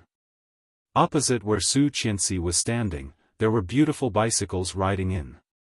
The body of the bicycles was transparent, and the riders were carrying baskets full of fiery roses into the square. Each basket was full, fresh and beautiful, and the light fragrance quickly drifted. The bicycles stopped next to Su Qianxi, and one by one, the bicycles quickly stopped around the edge of the square. 5, 10, 15. The number of bicycles was constantly increasing, and baskets of fiery roses were carried to the center of the square. Each one was bright red, fresh and vibrant. The people around exclaimed and were shocked. Awesome, brother word. There are so many roses. Are there 9,999 roses? Are you stupid? How is that possible? It must be more than that. There were at least 999 flowers in each basket. Damn, it wasn't over yet. How many are there? Quick, take a video and post it on Weibo. He's too rich. Su Qianxi was shocked to see more and more riders coming in. Those full flower baskets were placed in the center of the square. Bicycles went out one by one, and another came in. After a while, there were dozens of flower baskets. Someone at the back was counting and shouting, 88, 89, 90. 97, 98, 99, 100. After entering the last number, everyone heaved a sigh of relief and shouted, "It's finally over. My goodness, this is the first time I've seen so many flowers in my life." Qian. Luihan's voice came from behind her. Hearing the voice, Su Qianxi's back stiffened. Chapter 640. Ihan. Su Qianxi felt uncomfortable, turned around, and looked at him. Just when Su Qianxi turned around, Luihan saw the large bouquet of lilies and various flowers in her arms, and his eyes darkened. Then, he looked up at the dense sea of red flowers. The dense roses were divided into two sides, and there was a long path in the middle. Suddenly, the girls around screamed crazily and shouted, "What is that?" "Ah, the latest international robot. Who is this? How could they be so generous? Awesome." A robot came straight over, with a wire tied to its waist. There was a red roller on the wire. When the robot walked, the roller was pulled, and a layer of red was laid on the ground. Su Qianxi saw it, slightly dazed, and looked at Luihan. Luihan did not speak, also looking at the little robot. The little robot walked slowly, and it took 10 minutes to reach Su Qianxi. The red carpet on the roller was just finished and fell to the ground, forming a long red carpet path. The little robot came up, bowed to Su Qianxi, and said in a mechanical voice, "Dear Mrs. Li, everything is ready. Please accept my apology." When the robot's voice fell, a small compartment popped open on its stomach. A small claw held a red velvet box and handed it out. Su Qianxi held the flowers and took the red velvet box with one hand. Opening it, there was a pendant inside, beautiful platinum inlaid with shining rubies. This was a swan. Su Qianxi saw it, her pupils suddenly shrank, and subconsciously reached out to hold the swan necklace on her neck, and her heart suddenly sped up. The little robot also took out a big note from the inside compartment, handed it to Su Qianxi, and said, "Dear Mrs. Li, please accept my apology." On the piece of paper, the bold and vigorous handwriting was impressively eye-catching. There was not much content, just 4 words, "I am back." Tears gathered at some point, and the bean-sized water drops fell on the paper, dipping a corner of the pen on it. The crowd exclaimed without warning, shouting, "God, who is that? So familiar. I must have seen it somewhere before. Isn't this that guy?" Hearing the voices around her, she suddenly raised her head and looked at the end of the red carpet. It was noon, the time when the sun was at its brightest in the 24 hours of the day. The blazing and scorching light shrouded a tall and slender figure, walking step by step against the light. Su Qianxi's eyes were blurred, and the strong light made her tear up even more. He was wearing a suit that fitted him perfectly. He was tall and slender, but he stood upright. Every step he took seemed to bring with it a dazzling light. He didn't have much of an expression on his face, but his facial features were exquisite and sharp. His jawline was tight, and his deep and cold eyes carried an indescribable gentleness as he slowly walked forward. He was holding a large bouquet of roses in his hand. They were bright like fire and glistening red, making his unusually fair skin look even more tender and youthful. Su Qianxi looked at him, tears rolling down her cheeks uncontrollably. Almost subconsciously, she walked in his direction. Chapter 641.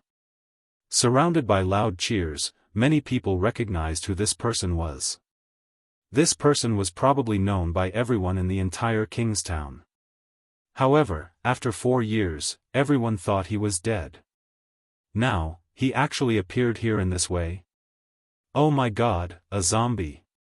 Su Qianxi stared at him and approached step by step. The Li Xiqing in front of her was getting more and more real, closer and closer, and more familiar. Li Xiqing was holding a large bouquet of flowers, a pair of cold and sharp eyes as dark as the night sky, so dazzling that it made her feel like she was in a dream. Su Qianxi suddenly did not dare to go over. Holding the flowers sent by those people, she opened her mouth and asked in a trembling voice, "Is it you?" Her voice was not loud, with a strong sense of testing, choking and trembling. She was careful, for fear that if her voice was too loud, he would disappear like before. Many times, he had appeared in front of her, but as long as she slightly moved or breathed, he would disappear. No matter how she looked for him, he never appeared by her side. She was scared, so scared. What if this was not real? What if this was just an illusion, just her imagination? What to do? Hearing this, Li Xiqing's eyes curved. Holding the flowers in one hand, he opened his arms to her with the other. His voice was cold and slow, with an irresistible gentleness. He said, "I'm back." It was him, it was him. It was really him. Su Qianxi's hands trembled, and the large bouquet of lilies and other flowers in her hands all fell to the ground. She took a step and ran forward. Her long hair flew up because of running. Her petite and light figure, under a lot of exclamations, hit the tall figure. Su Qianxi reached out and hugged him fiercely. Li Xiqing's body was as steady as a mountain, hugging her hard in his arms. Su Qianxi only felt her waist was tight, and an indescribable wonderful feeling made her sob. The real touch, the real temperature, the real, it's really you, it's really you. Su Qianxi buried her face in his chest and couldn't help crying. Li Xiqing, you bastard. Putting her hands on his waist, she hit his back hard and cursed, "Bastard, beast, bastard, ungrateful." Li Xiqing held her waist and felt her reel in his arms, feeling indescribably satisfied. At the same time, there was also a long-lost happiness that wrapped around him. Kissing her hair, he whispered, "It's me, it's all me." Su Qianxi wiped all her tears and snot on his new clothes, crying unscrupulously, like a child who had been wronged and suddenly saw an adult she could rely on. This kind of happiness was self-evident. Holding him firmly, she refused to let go. She did not dare to let go, holding him tighter and tighter. There were cheers all around. It was unknown who started it, but the voices of men and women mingled together and sang loudly, "You're finally here." Fortunately, I didn't give up. Happiness doesn't come easily, so I cherish it even more, Mr. Li. Yes. Li Xicheng. Yes. Honey. Chapter 642. I waited for you for 4 years. Su Qianxi hugged him, and her crying gradually stopped. I always believed that you were not dead. He held her in his arms and did not speak, only holding her tighter and tighter. "4 years ago, I gave birth to your child. Did you know that? It's a boy and a girl. And your company, I became the president of your company. Did you know that?" Pursing his lips, Li Xicheng held her, his eyes burning. After a long time, he slowly said, "I know." He knew everything. But the more he knew, the more guilty he felt. She was just a woman, and she had to bear so much alone. He was the biggest culprit. Su Qianxi suddenly smiled and had calmed down a lot. Her voice was low, with a nasal voice and choked. She said, "Look, I can live very well without you." Li Xicheng held her up with one hand and whispered in her ear, "I'm back. You will be better." Su Qianxi put her arms around his neck, and the people around them echoed, shouting, "Kiss, kiss, kiss." Su Qianxi blushed. She had wanted to kiss him, but she suddenly shrank back because of their shouting. She patted him. "Let me down." Li Xicheng chuckled, let go of her, and whispered, "Go back first. Look at you, you are wet. You are wet." "I am not talking about that." "What are you thinking about?" Su Qianxi did not think about that. At this moment, hearing his words, her face immediately became hot. She immediately pushed him away and said, "Pervert." Li Xicheng reached out and pulled her back, whispering in her ear. His voice was soft and distant, with a hint of teasing. He whispered, "I'm wet too. If you don't believe me, feel it. Come on, feel inside." As he spoke, he grabbed her hand and put it into his clothes. Su Qianxi quickly pulled her hand away, pushed him away, and then turned away. He chased after her with the roses and reached out to hold her hand. He pulled her and stuffed the rose in his hand into her arms. Holding it in her arms, Su Qianxi looked at the big bundle of red roses and the dense sea of red flowers on the square and said, "It's too wasteful. Even if you have money, you can't spend it like this." There were a total of 100 flower baskets in the square, and each basket contained 999 roses. Plus the 99 she was holding, there were 99,999 roses in total. This was too extravagant. Li Xicheng smiled, pinched her nose, and teased, "After being a CEO for a few years, you know it's not easy for your husband to make money?" Su Qianxi was about to say something, but seeing his obviously thinner face, she felt sorry and reached out to touch it. He had become much thinner and whiter. He was really locked up, so that's why he became so white, right? It was so white that the veins on the back of his hand could be clearly seen. Upon closer inspection, it was somewhat frightening. Su Qianxi almost couldn't hold back her tears again. Resisting the urge to cry, she whispered, "Let's go home first." Li Xicheng's eyes softened. Holding her little hand, he took it down and placed it in his palm, saying softly, "Okay." At this moment, Su Qianxi suddenly remembered that there was another person behind her. But looking back, in the crowd, Louis Han was nowhere to be seen.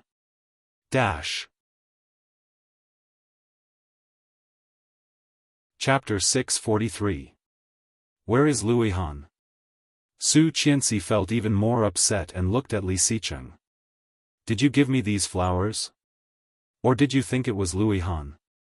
Li Xicheng raised an eyebrow and narrowed his eyes dangerously. Looking at her, he tightened his grip on her little hand. Su Qianxi pursed her lips and said worriedly, "Today I asked Louis Han out for dinner. Now we haven't eaten yet. Let's go eat." Li Xicheng did not wait for her to finish her words and put his arm around her waist, walking toward the mall. Su Qianxi was hugged, holding a large bouquet of flowers in her hand. The onlookers around all cast envious looks at Su Qianxi. She had not felt this way for a long time. Su Qianxi's face was slightly red, and she slightly turned her face in the direction of Li Xicheng, covering her face. Seeing this, Li Xicheng's lips curved imperceptibly and asked, "What do you want to eat?" "I just booked a private room and ordered food. It's here." Su Qianxi pointed to the Cantonese restaurant they had just come out of. Li Xicheng put his arm around her and went inside. Back in the private room, Su Qianxi did not see Louis Han, and was a bit disappointed. However, when she walked in, she found a note on the table. It was folded into a small square. When she opened it, she saw Louis Han's familiar handwriting, "You win, Qianqian, happiness forever." Seeing these words, Su Qianxi felt even more sad, and her eyes were burning. Li Xicheng reached out and took the note. Seeing the strong handwriting on it, he raised his eyebrows, and then directly crumpled it into a ball, stuffed it into his pocket, and asked, "Eat?" Su Qianxi gave him a stare, asked the waiter to help serve the dishes, and walked to the bathroom in the private room. Just when she was washing her hands, she saw Li Xicheng also coming in. Su Qianxi saw him and did not care. After wiping her hands with a tissue, she was about to go out, but he pulled her in. He closed the door and pushed her, pinning her against the door. Su Qianxi's heart suddenly raced, and she looked at him in shock. There was a strange and familiar throbbing in her heart. The feeling that she hadn't felt for a long time made her a bit dazed. Before she came back to herself, he kissed her and swallowed all the words she wanted to say. With one hand around her waist and the other on her head, Li Xicheng kissed her very hard, with rough longing. He forced her lips and teeth apart, penetrated deeply, and hooked her tongue, almost going crazy. Too long, it had been too long. 4 years was a torment for anyone. Li Xicheng circled her with his arms, his movements wild and frenzied. Almost instinctively, his big hand moved down, lifted her dress, and slowly reached inside. Startled, she reached out and gently pushed him away. However, Li Xicheng had been celibate for 4 years, and they had been apart for 4 years. At this moment, he had already lost his mind. Leaning forward, Su Qianxi could clearly feel the fiery longing, so fierce, so scary. Li Xicheng left her lips and moved down to her chin, her neck, and her collarbone. She had not been touched like this for a long time, and her body was almost numb. Subconsciously, she put her arms around his neck and looked up, breathing heavily.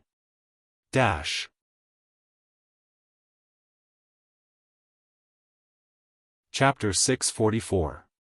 He picked her up and pressed her against the sink. He unzipped her back, untied her belt, and moved down step by step. Su Qianxi gasped and grabbed his big hand that was about to invade her. Her voice was intermittent. "No. No," he broke her hand away and held it. Fingers interlocked, he sighed. His voice was low and cold, and he was panting like a beast at night, which made her subconsciously clamp her legs. Aroused, he said, "I can't wait. I miss you so much.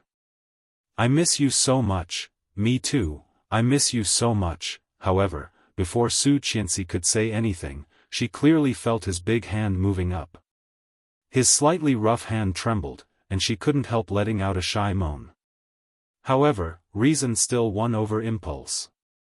Su Qianxi lifted her foot and kicked him away. "No. There are more important things to do. Li Xicheng's face was bitter. He grabbed her hand and touched it that had already swollen and boiled. He looked at her with some grievance. Honey, it hurts. Su Qianxi saw him like this and suddenly chuckled. You really look like your son like this. Li Xicheng's expression became serious. He looked at her fiercely and gritted his teeth. It's my son who looks like me. All right, stop it. Su Qianxi pushed him away and said with a warning look, when we go home after dinner, the kids haven't seen you yet. You really have the heart to do that? He looked at her. In his deep eyes, there was a bright color, but his eyes were slightly curved, with unspeakable grievance. He reached out and held her in his arms, his body close to hers. He gently rubbed against her and asked again, You really have the heart to do that? She had not been with him for a long time. This kind of touch was a bit strange for Su Qianxi. It was a bit scary, and there was some indescribable joy. But more than that, it was shyness. Su Qianxi had always been shy. She blushed and looked away. She pried his hand away and said, You said it yourself. I will find you in the future. When you come back, I can punish you however I want. Reminded by her, Li Xicheng suddenly remembered what he had said in the past. Closing his eyes in distress, Li Xicheng did not want to let go of her and whispered, How about we change the punishment to another time? What do you think? She glared at him, pushed him away, and said, I'm starving. That was her trump card against Li Xicheng. As expected, he relented and straightened her clothes. Sighing helplessly, he said, Okay, let's eat. She straightened her dress and walked out the door. The waiter had almost finished serving the food. Seeing Su Qianxi's red and swollen lips, he looked down and walked away after the dishes were served. After a few minutes, Li Xicheng came out. He looked calm and naturally sat next to Su Qianxi. Su Qianxi's dishes were very simple. Teriyaki ribs, eggplant with garlic sauce, 3 cups of goose, stir-fried macaroni, and 2 cups of green olive soup. Li Xicheng saw the dishes and reluctantly accepted them. Fortunately, they were all Su Qianxi's favorites. When he thought that she originally wanted to eat with Louis Han, he felt unspeakably disgusted. Su Qianxi did not notice his strangeness, put the rice in front of him, and gave him a piece of ribs. Eat more. You are too thin now, and your figure is not as good as before. It feels uncomfortable. Chapter 645. Subconsciously touching his body, Li Xicheng soon noticed the naughty smile in Su Qianxi's eyes. Pretending to be sad, he sighed, then grabbed her hand and said, Touch inside. It's very comfortable. Do you want to try? Su Qianxi reached out her hand and was grabbed by him into the suit. She really felt inside through the shirt. His muscles were firm and elastic. But why did he look so much thinner? Su Qianxi couldn't help but pinch it. Li Xicheng's eyes became darker and darker, with the desire of a beast, faintly looking at her. Meeting such a gaze, Su Qianxi immediately knew what he wanted to do. She wanted to take her hand back, but he held it tightly. He leaned over and whispered, Is it very comfortable? Knock, knock. The door of the private room was knocked, and Su Qianxi felt like she was struck by lightning. She immediately pulled her hand back and pushed him, blushing. Li Xicheng pursed his lips and slightly raised the corner of his mouth. It was very light, but it could be seen that he was in a very good mood. The waiter quickly brought the dishes up. Seeing Su Qianxi's look, he did not look at her. After the dishes were served, he opened the door and left. Eat! Su Qianxi kicked him under the table, blushing and scolding, You are not being honest at all. Li Xicheng did not care. Looking indifferent, he chuckled and said in a charming voice, I haven't seen you for so long. It's not normal to be honest. Su Qianxi saw his teasing eyes and decided to ignore him, lowering her head to eat. However, he never looked away, gazing at her with burning eyes. Su Qianxi felt her cheeks were getting hotter and hotter, and her head was getting lower and lower. Are you eating from the bowl or eating? Li Xicheng chuckled and reached out to hold her head up. Eat. Don't look at me. Su Qianxi glared at him and pushed his head away. If you look at me again, I won't be able to eat anymore. Being stared at to the point that one's heart was like a monkey's gallop, and one's blood surged. No one was able to resist this kind of gaze. With regret in his eyes, Li Xicheng sighed, no touching, no kissing, no touching, and no looking. This punishment is too heavy. She couldn't help smiling and kicked him. Hurry up and eat. Okay. Li Xicheng finally calmed down, picked up his chopsticks, and ate elegantly. His every movement was naturally noble and elegant, and it was as if there was no difference from before. However, his eating speed was much faster, and his appetite was also much larger. The last thing the waiter served was a bowl of wheat buns, half a dozen. Li Xicheng ate 5 of them, and the food was soon gone. Fortunately, Su Qianxi never ate much and was full after a few bites. However, after eating out so many times, it was the first time she had seen a table so clean. Su Qianxi secretly clicked her tongue and felt even more distressed. Seeing this extremely familiar face and short black hair, she subconsciously looked at his ear. No piercings. She remembered that he was wearing a sapphire cross earring. Was it her imagination? Taking a sip of tea, she looked at him, wanting to say something. Seeing her like that, he chuckled. What do you want to say? It was you at the amusement park last time, wasn't it? The person who saved her and her daughter must be him. Chapter 646. Li Xicheng's eyes softened and he nodded. It's me. Your hair, wig. Where are the earrings? He took out a sapphire earring from his pocket and gently twisted it into an ear clip. Su Qianxi understood, but after confirming that it was him, she felt a little sad. She felt wronged and choked. Do you know how long I looked for you last time? I was also regarded as a psycho. They all thought you were dead. I called your name in the amusement park for so long. Why didn't you come out? He stood up from the chair, hugged her from behind, and whispered, I won't do it again, I swear. You said the same last time. I didn't swear last time. Li Xicheng chuckled and lifted her up. I promise, I won't do it again. Really? Of course. When he said this, his eyes were deeper. Looking at her profile, there was an indescribable tenderness in his eyes. Su Qianxi clearly noticed it, and her heart skipped a beat. Glancing at him, she got up from the chair, took her bag, and walked out. Li Xicheng looked at her back and laughed. He picked her up and quickly followed her, paid the bill, and left the restaurant. As soon as she got in the car, Su Qianxi received a call from Luo Zhan. Hello, sister-in-law. Yeah. Did you see anything special after 12 o'clock at noon? I heard that someone put 99,999 roses in your mall. It was beautiful, but that person. Luo Zhan was tentative, afraid that he would touch Su Qianxi's heart with a wrong word.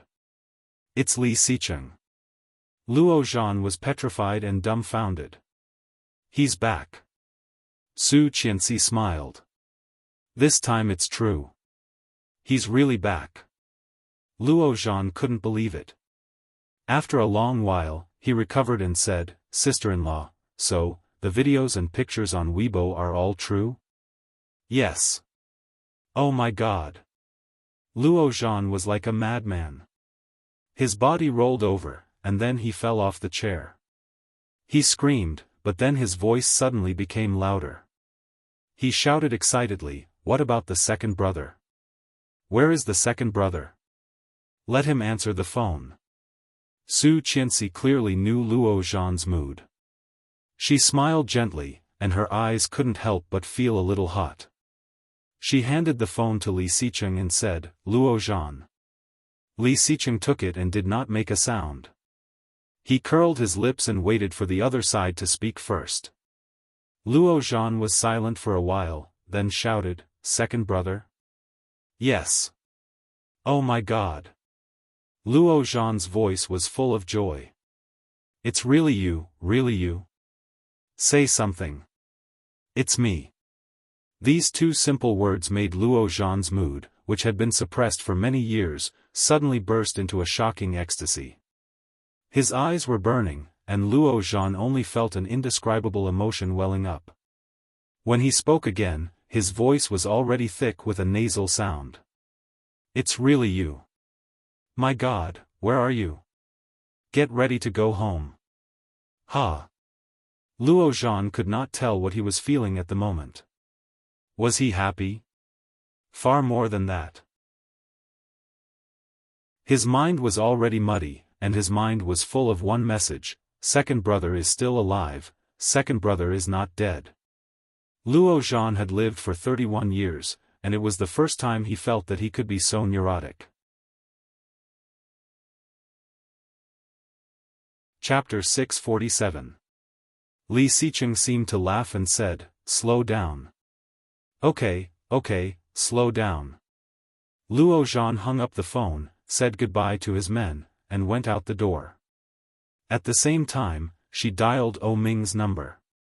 O Ming had not been well in the past few years. He pushed all the blame for his second brother's death onto himself.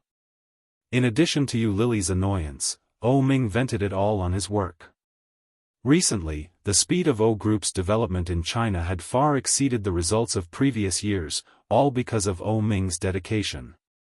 When O Ming received Luo Zhan's plan, the meeting had just begun. Seeing that it was Luo Zhan, O Ming did not care, turned off the phone on silent, and continued the meeting. Luo Zhan called several times, and finally couldn't get through, so he drove in the direction of the old house of the Li family. When the car just arrived at the door of the old house, he received a call from Li Jinnan. Su Qianxi was driving, and Li Xicheng directly answered the car phone.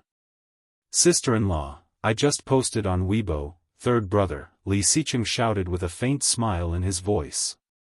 "Come home, I am afraid of being beaten." Li Jinnan heard this voice, was silent for a moment, and then said, "Alive?" Li Xicheng's smile widened, and he responded, "Alive." Li Jinnan seemed to laugh, and his voice was very light. Soon, Li Jinnan hung up the phone, and the busy tone came. The car had stopped, and Su Qianxi couldn't wait. She opened the door, ran to the passenger seat, and pulled Li Xicheng out. It could be seen that Su Qianxi was in a very good mood. Li Xicheng's eyes were softer, and he let her pull him toward the door. But she was not in a hurry to pull him in. She let him stand at the door, got in, and shouted, "Desu, Ursu, Mosen, Grandpa, Mom and Dad, are you all there? Come out, something big has happened." Desu, Ursu, and little Mosen were all painting in the room. Hearing their mother's cry, they all looked at the tutor. Grandpa was preparing to take a nap in the room. At this moment, hearing Su Qianxi's cry, he came out with a cane and said with a smile, "What's wrong? Why are you so happy?" "Grandpa." Su Qianxi greeted him and asked, "Where are my parents?" Qin Shuhua quickly came out. Seeing Su Qianxi, she asked, "What's wrong?" "Mom." Desu and Ursa ran out, and Li Mosen followed closely behind. The tutor also came out.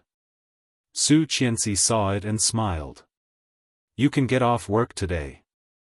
The tutor was a little surprised, but she quickly nodded, went back to pick up her bag, and left work. Su Qianxi was preparing Grandpa and said, "Grandpa, if Xicheng comes back, will you be very happy?" Captain Li was shocked and sighed sadly. He said, "Qianqian, Xicheng has been gone for so many years. You should face the reality. Lu is very good. Why don't you like him?" This, Shu. The smile on Su Qianxi's face became brighter.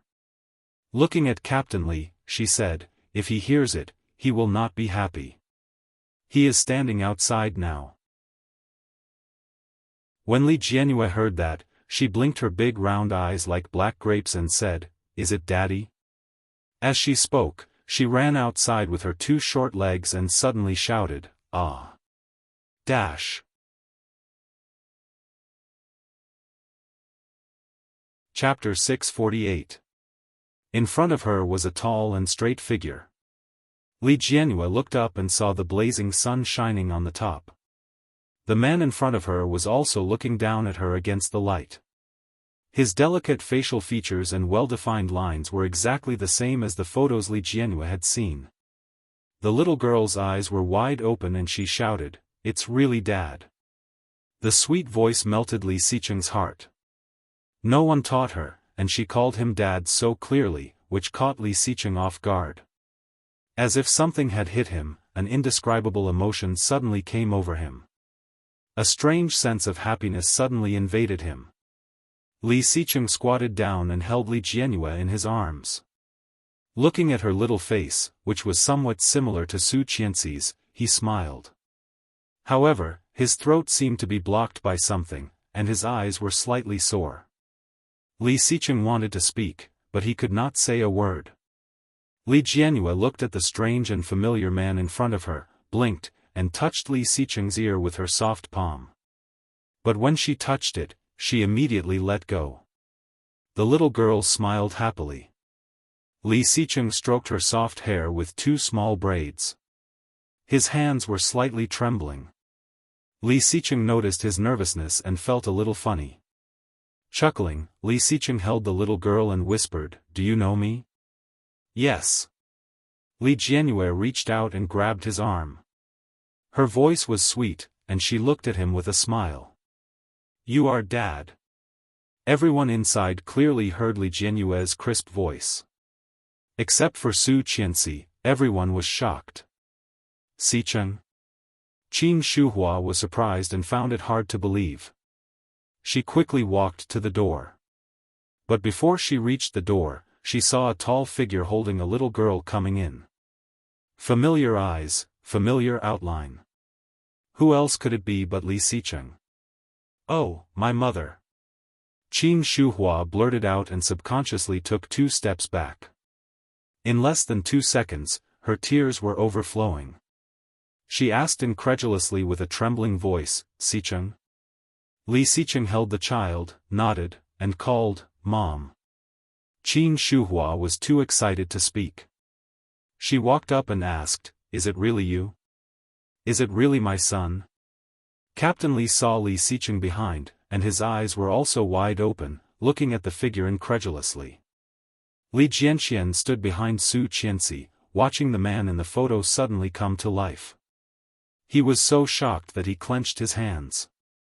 Li Mosen's eyes were wide open, looking at Li Jianyue who was being held by her father.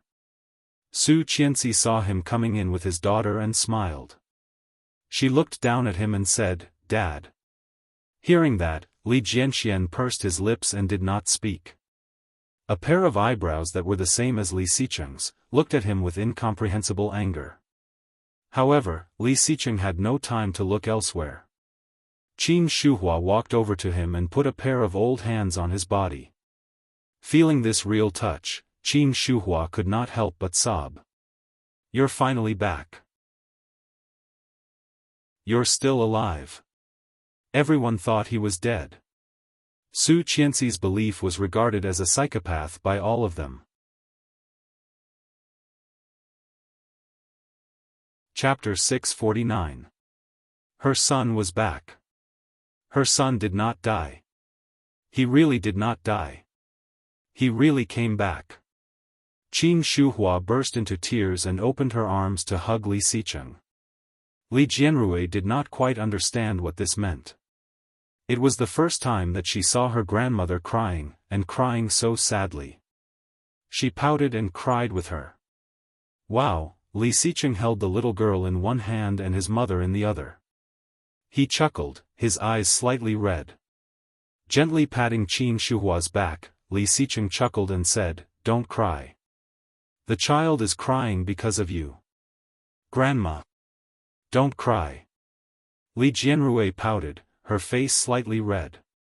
Her eyebrows, nose, and eyes were slightly pink, and her round face was wrinkled. Qin Shuhua also smiled and reached out to Li Jianrui. Grandma, hug me. Li Jianrui leaned toward Qin Shuhua. From a distance, she heard the sound of crutches hitting the ground. The old man came up a little aggressively.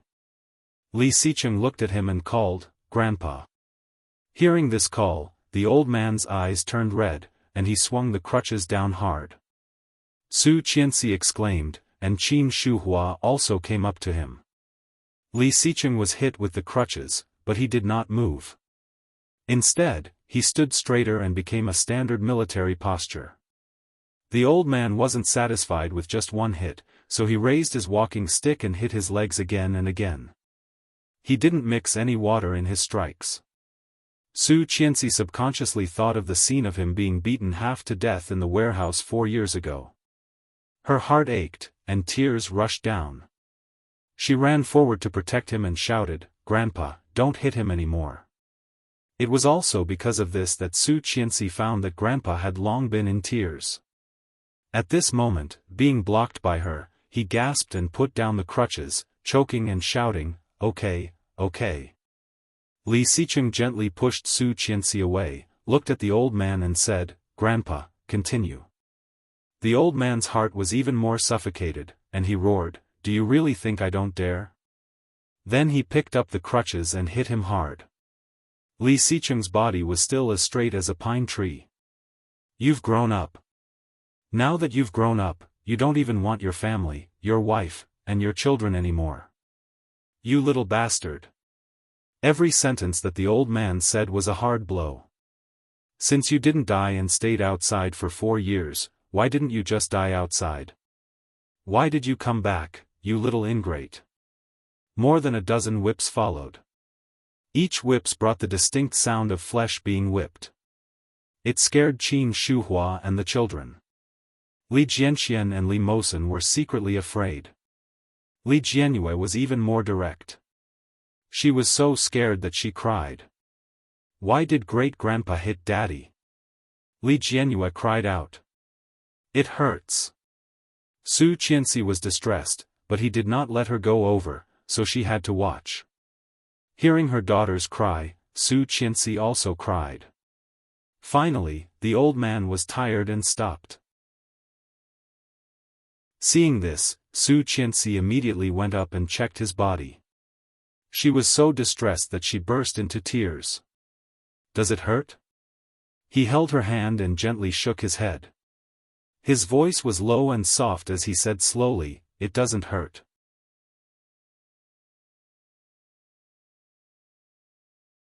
Chapter 650. Su Qianxi pouted and did not speak. She held Li Xicheng's hand silently and sobbed.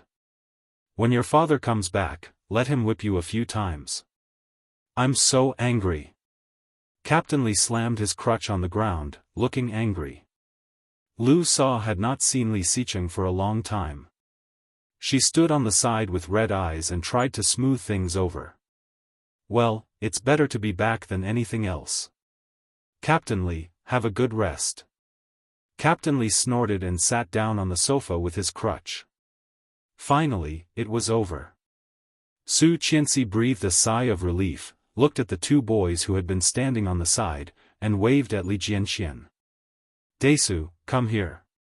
Li Jianxian heard it but did not go over.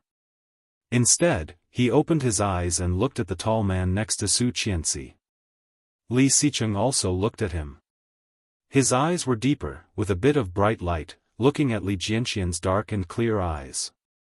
The father and son looked at each other for a long time, and Li Jianxian took the lead and said in an unfriendly tone, "Are you my father?"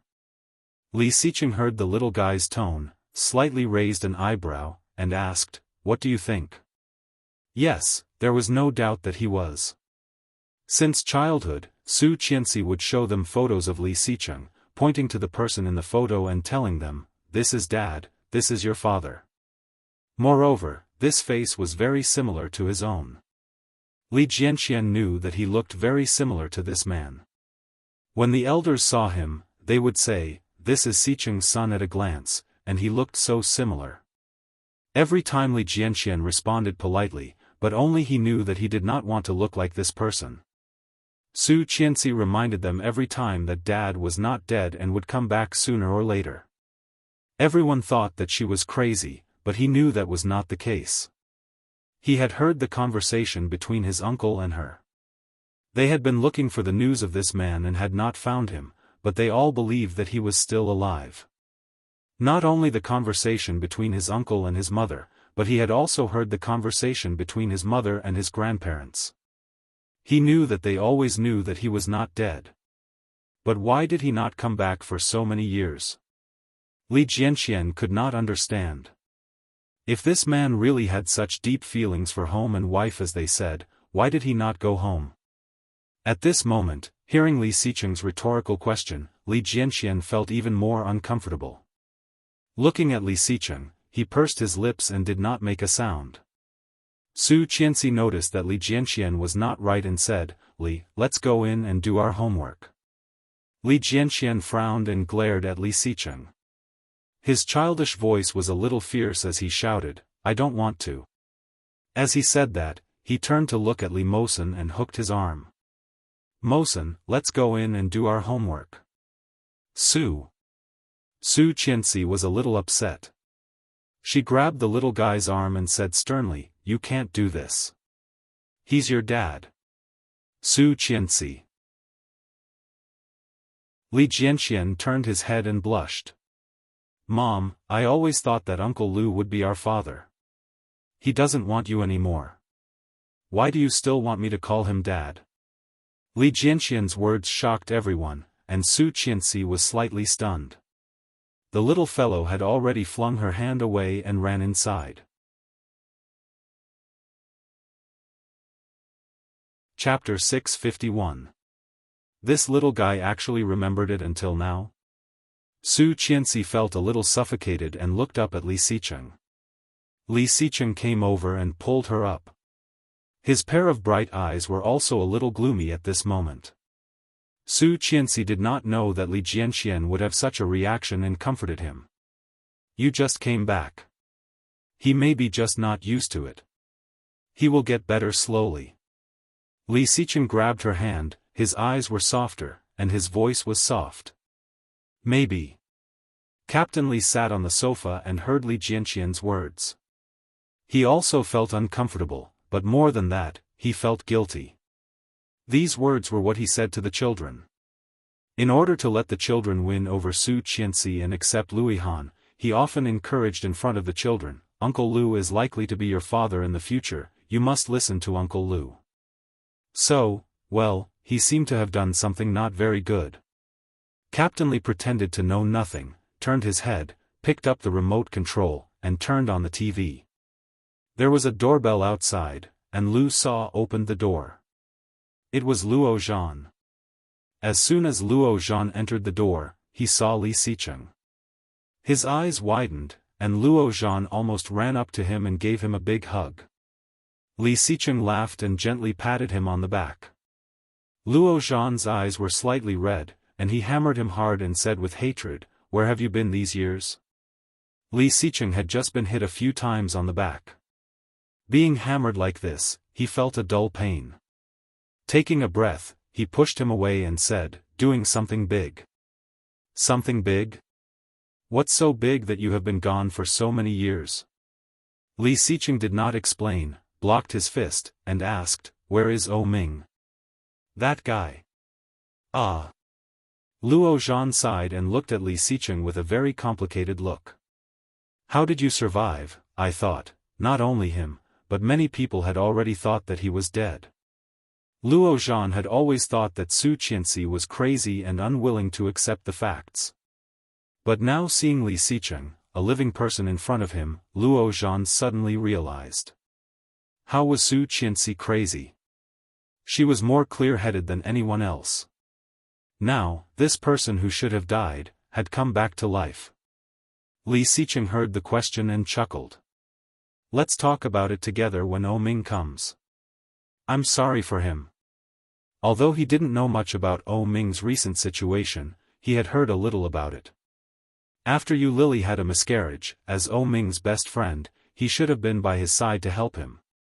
Who knew that such a thing would happen? Based on Oh Ming's personality, although he would not say it, Li Xicheng knew that Oh Ming must feel very guilty. Luo Zhan nodded and picked up his phone to call Oh Ming. This time, Oh Ming accepted it. "Hello?" Oh Ming's voice came. Li Xicheng took the phone from Luo Zhan's hand and called, "Oh Ming." There was a moment of silence on the other side. Then, there was a loud clatter. It sounded like he dropped his phone. Luo Zhan was silent, and so was Li Xicheng. After a long while, Oh Ming's voice was heard. He forced himself to be calm and asked, "Luo Zhan?" "It's me," Li Xicheng said. His voice was calm, with a smile that was hard to detect. Chapter 652. "It's me," Li Xicheng repeated. There was no response from Oh Ming, but after a long while, he called out, "No way, Li Xicheng?"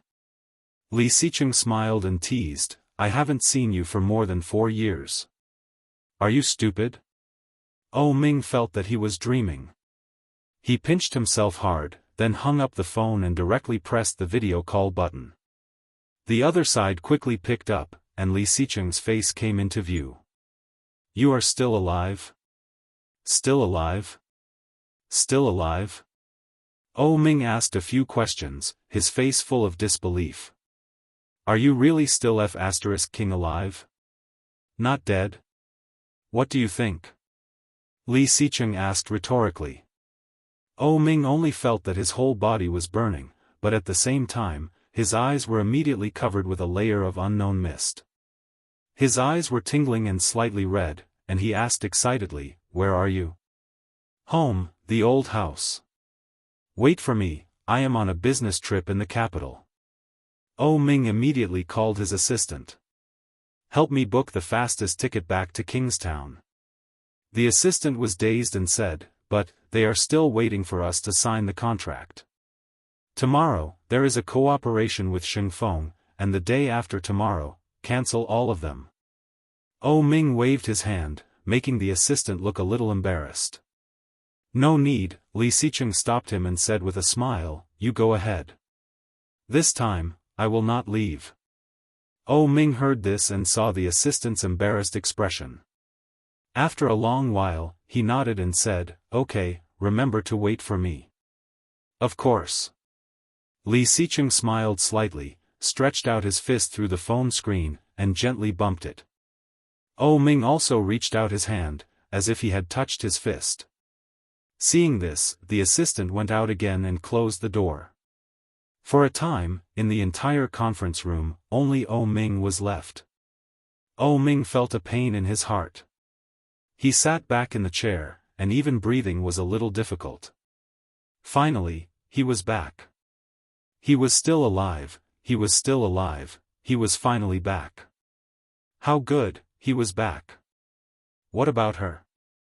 It was as if the face he had not seen for 4 years appeared in his mind. Her domineering manner, her every action, it was all vividly engraved in his mind. 4 years ago, she gave birth to his child. She said firmly, "Oh Ming, do you really think that you are so charming? Don't King tease me. My purpose was clear from the beginning. I want your money. Now that I have enough money to spend, it's normal for me to want to break up with him. Why should I have your child? I'm not that cheap. I did it on purpose, I did it on purpose. I didn't want your child, so I drugged him. Who told you to touch me? It's not my fault now. You killed your own child with your own hands." At that time, he was so angry that he slapped her across the face and almost choked her to death on the bed. In the end, the nurse came in just in time and asked someone to pull him away. Yu Lily's eyes were red. She covered her neck and glared at him. "Oh Ming, you will regret this." "Regret? The only thing I regret is sleeping with a woman like you. Because of you, I killed my brother. Unless my brother comes back to life, otherwise, I will never have anything to do with you in this life. Get out. Don't appear in Kingstown in the future, or I will find someone to kill you. B*TCH. Too tired. It was too tiring to keep a woman who did not care about him. Oh Ming put his hands on the table and held his head in pain. Dash. Chapter 653. He didn't know how long he stayed in the office alone. The secretary knocked on the door, walked in, and said, "Mr. O, the partner is here." "Well, let him sit for a while." "Yes." Oh Ming quickly stood up, went to the bathroom to wash his face, and then went out. After throwing the phone back to Luo Zhan, the two sat on the sofa in the living room and chatted. Su Qianxi went to the children's room and found that Li Jianxian was playing games with Li Mosen in the room, and Li Jianyue was playing dolls with Qin Shuhua in Grandma's room. The children's room was covered with colorful foam mats. Li Jianxian was sitting on the ground at the moment, and his phone was on the bed. Su Qianxi watched him play, and when he killed the monster, she said, "Desu." Li Jianxian did not turn his head and continued to play. "Are you not happy that Dad is back? Dad has been out for so long, and he wants to see you and Ursu. He has always liked you. Why don't you call him Dad?" Li Jianxian was killed in the game. He threw his phone away unhappily, stood up, and stamped his feet. Su Qianxi pulled Li Jianxian down and put her hands around the little guy, so that he could not go away. She said, "Go out with me and call me Dad, okay?" Li Mosen was playing the game, pricking up his ears to listen to the movement here. He had been killed several times. Not good. Li Jianxian struggled to get up unhappily. After finding that he couldn't struggle, he calmed down and said, "I don't like him." "Why? He is your father." "I just don't like him, I hate him." Li Jianxian glanced at Su Qianxi and said, "He doesn't want you and doesn't cherish you at all. He is not as good to you as Uncle Lu." Over the years, how Luihan treated Su Qianxi, everyone had seen it. However, Su Qianxi was just a simple friend to Luihan. She never thought that even Li Jianxian, a little guy less than 4 years old, could see it so clearly. Su Qianxi was slightly stunned, pinched his face, and whispered, "Uncle Lu is Uncle Lu. How can he be compared with Dad? Why not? Uncle Lu can also be our father. Uncle Lu is very good to us. Isn't that right, Mosen?" Li Jianxian looked at Li Mosen. Li Mosen blinked when he heard that. He wanted to nod, but when he saw Su Qianxi's face, he immediately lowered his head and did not say anything. When Li Jianxian saw this, he snorted. "What are you afraid of? My mother won't hit you. Everyone says that your father is a very, very powerful person. He made a lot of money at a very young age. He bought a lot of big houses and a lot of cars. The cars in our yard were all bought by your father. This is what Grandma and Uncle Luo told me. He is very powerful." Li Mosen put his phone aside and rested his chin on the bed. He said in a childish voice, a pair of blue eyes blinking, and his dark brown hair swaying slightly in the wind of the fan. "Your father is still the best. Everyone says that your father is a very, very powerful person. He earned a lot of money at a very young age. Pfft, Uncle Lu also has a big house and a car." She was silent for a moment before she asked, "Why do you like Uncle Lu so much?" The little boy glanced at Su Qianxi and said without hesitation, "Because Uncle Lu likes you." Chapter 654. No. If he liked you, he would not have left for so long. Li Jianxian's eyes were the same as Li Xicheng's, dark and clear. Looking at Su Qianxi with his bright and beautiful eyes, he said, "If you really love someone, you will not be willing to leave." Hearing this, Su Qianxi was shocked. It was hard to believe that this was actually said by a child who was less than 4 years old. Looking at him, she was slightly dazed. "This is what Uncle Lu told me," Li Jianxian said. Su Qianxi was a little moved, and her smile disappeared. She reached out and pinched the little guy's face. Thinking of Luihan, her eyes were a little dim. She said, "Your father has his own difficulties. He was used by the bad guys to protect me. Now, the bad guys were defeated by Dad, so Dad is back." Li Jianxian's eyes widened, and he looked at her unhappily. "Mom, do you think I am Ersu?" Su Qianxi smiled and whispered, "Do you remember the last time you and your sister were kidnapped?" "Yes, the little rabbit was played to death by Ersu." "Yes." Su Qianxi smiled even wider. "At that time, didn't there appear an uncle with glasses and a hat? Do you remember?"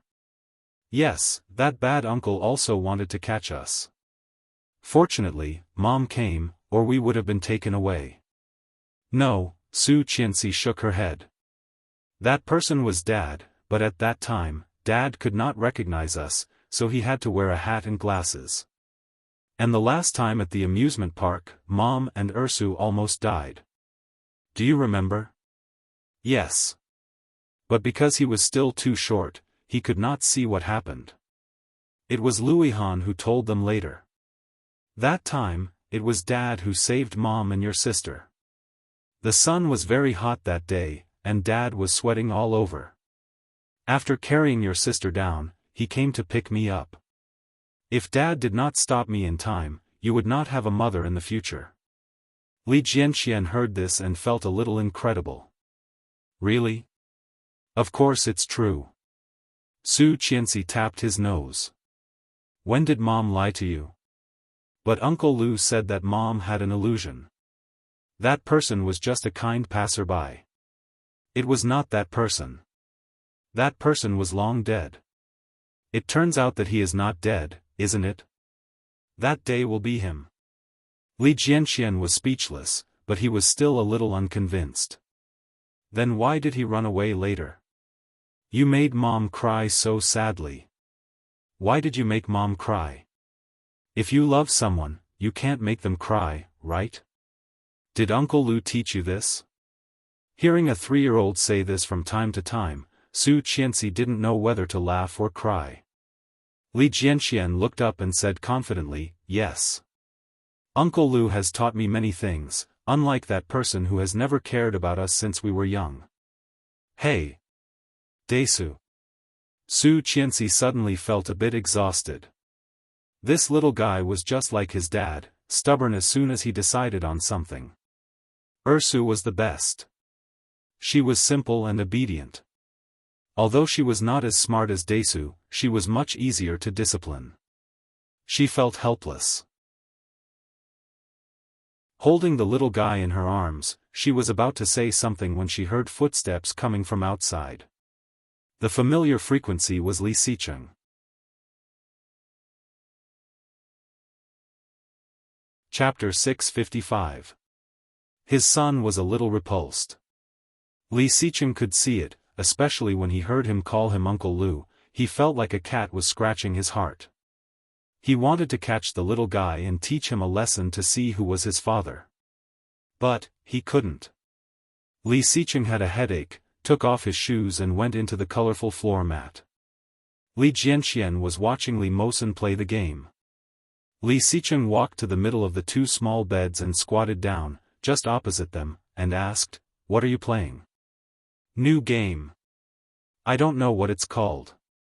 Li Mosen answered. He tried to kill the monster with his hands, but he was killed after a few moves.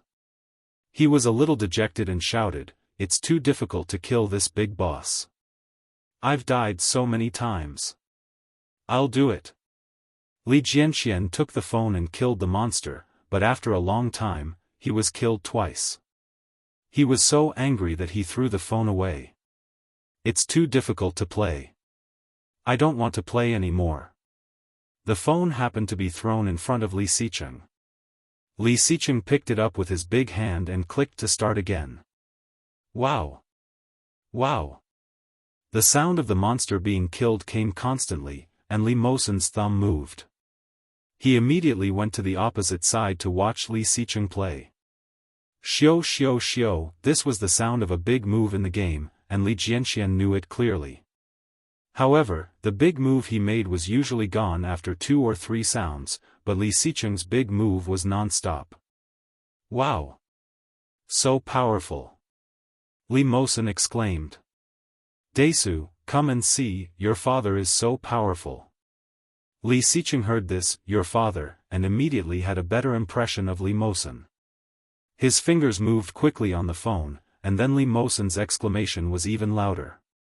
Wow, wow, the monster is dying. He's down to half his HP.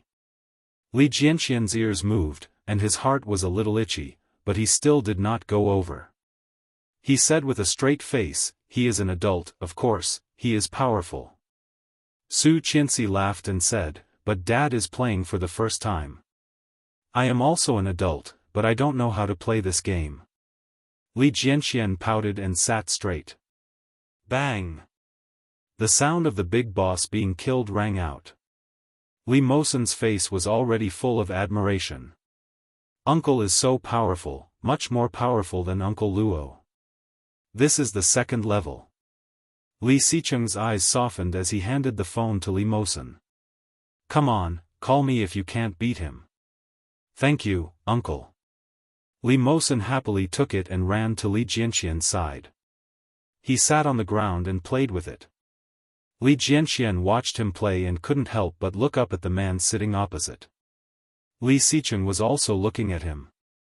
His dark and beautiful eyes were unspeakably deep. Li Jianxian met his gaze and blushed.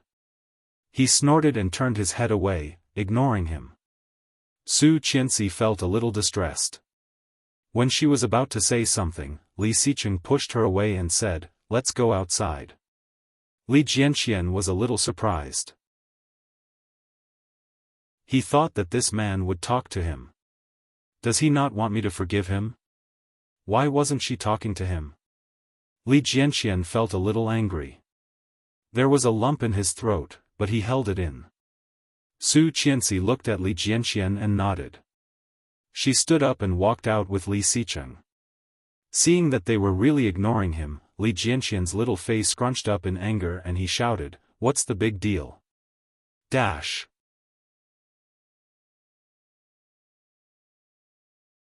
Chapter 656. Both Su Qianxi and Li Xicheng heard Li Jianxian's words. Su Qianxi was shocked, but Li Xicheng curled his lips as if he had expected it. Don't you go in and comfort him? This was the first time Su Qianxi had seen the little guy so agitated, as if he was angry. Obviously, he was angered by Li Xicheng. If she did not go in and comfort him, would it make him hate Li Xicheng even more? Thinking of this, Su Qianxi felt a bit distressed. She knew that Li Jianxian liked Luihan very much, but she did not expect that he liked him to this extent.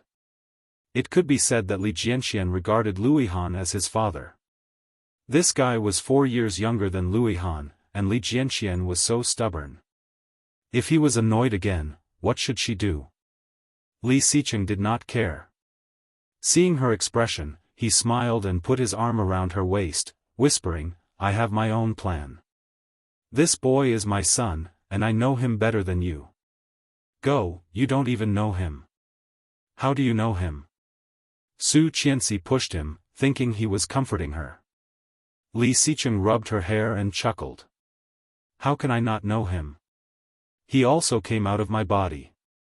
Su Qianxi blushed and reached out to hit him. "Go, be serious." Li Xicheng grabbed her hand and pushed her against the wall in front of them. Rubbing his thighs gently, he whispered in her ear, "I can be more improper, you know." Su Qianxi's face was even hotter, and her heart suddenly sped up. She whispered, "Stop it. We are still in the hallway. It is not good to be seen by the children."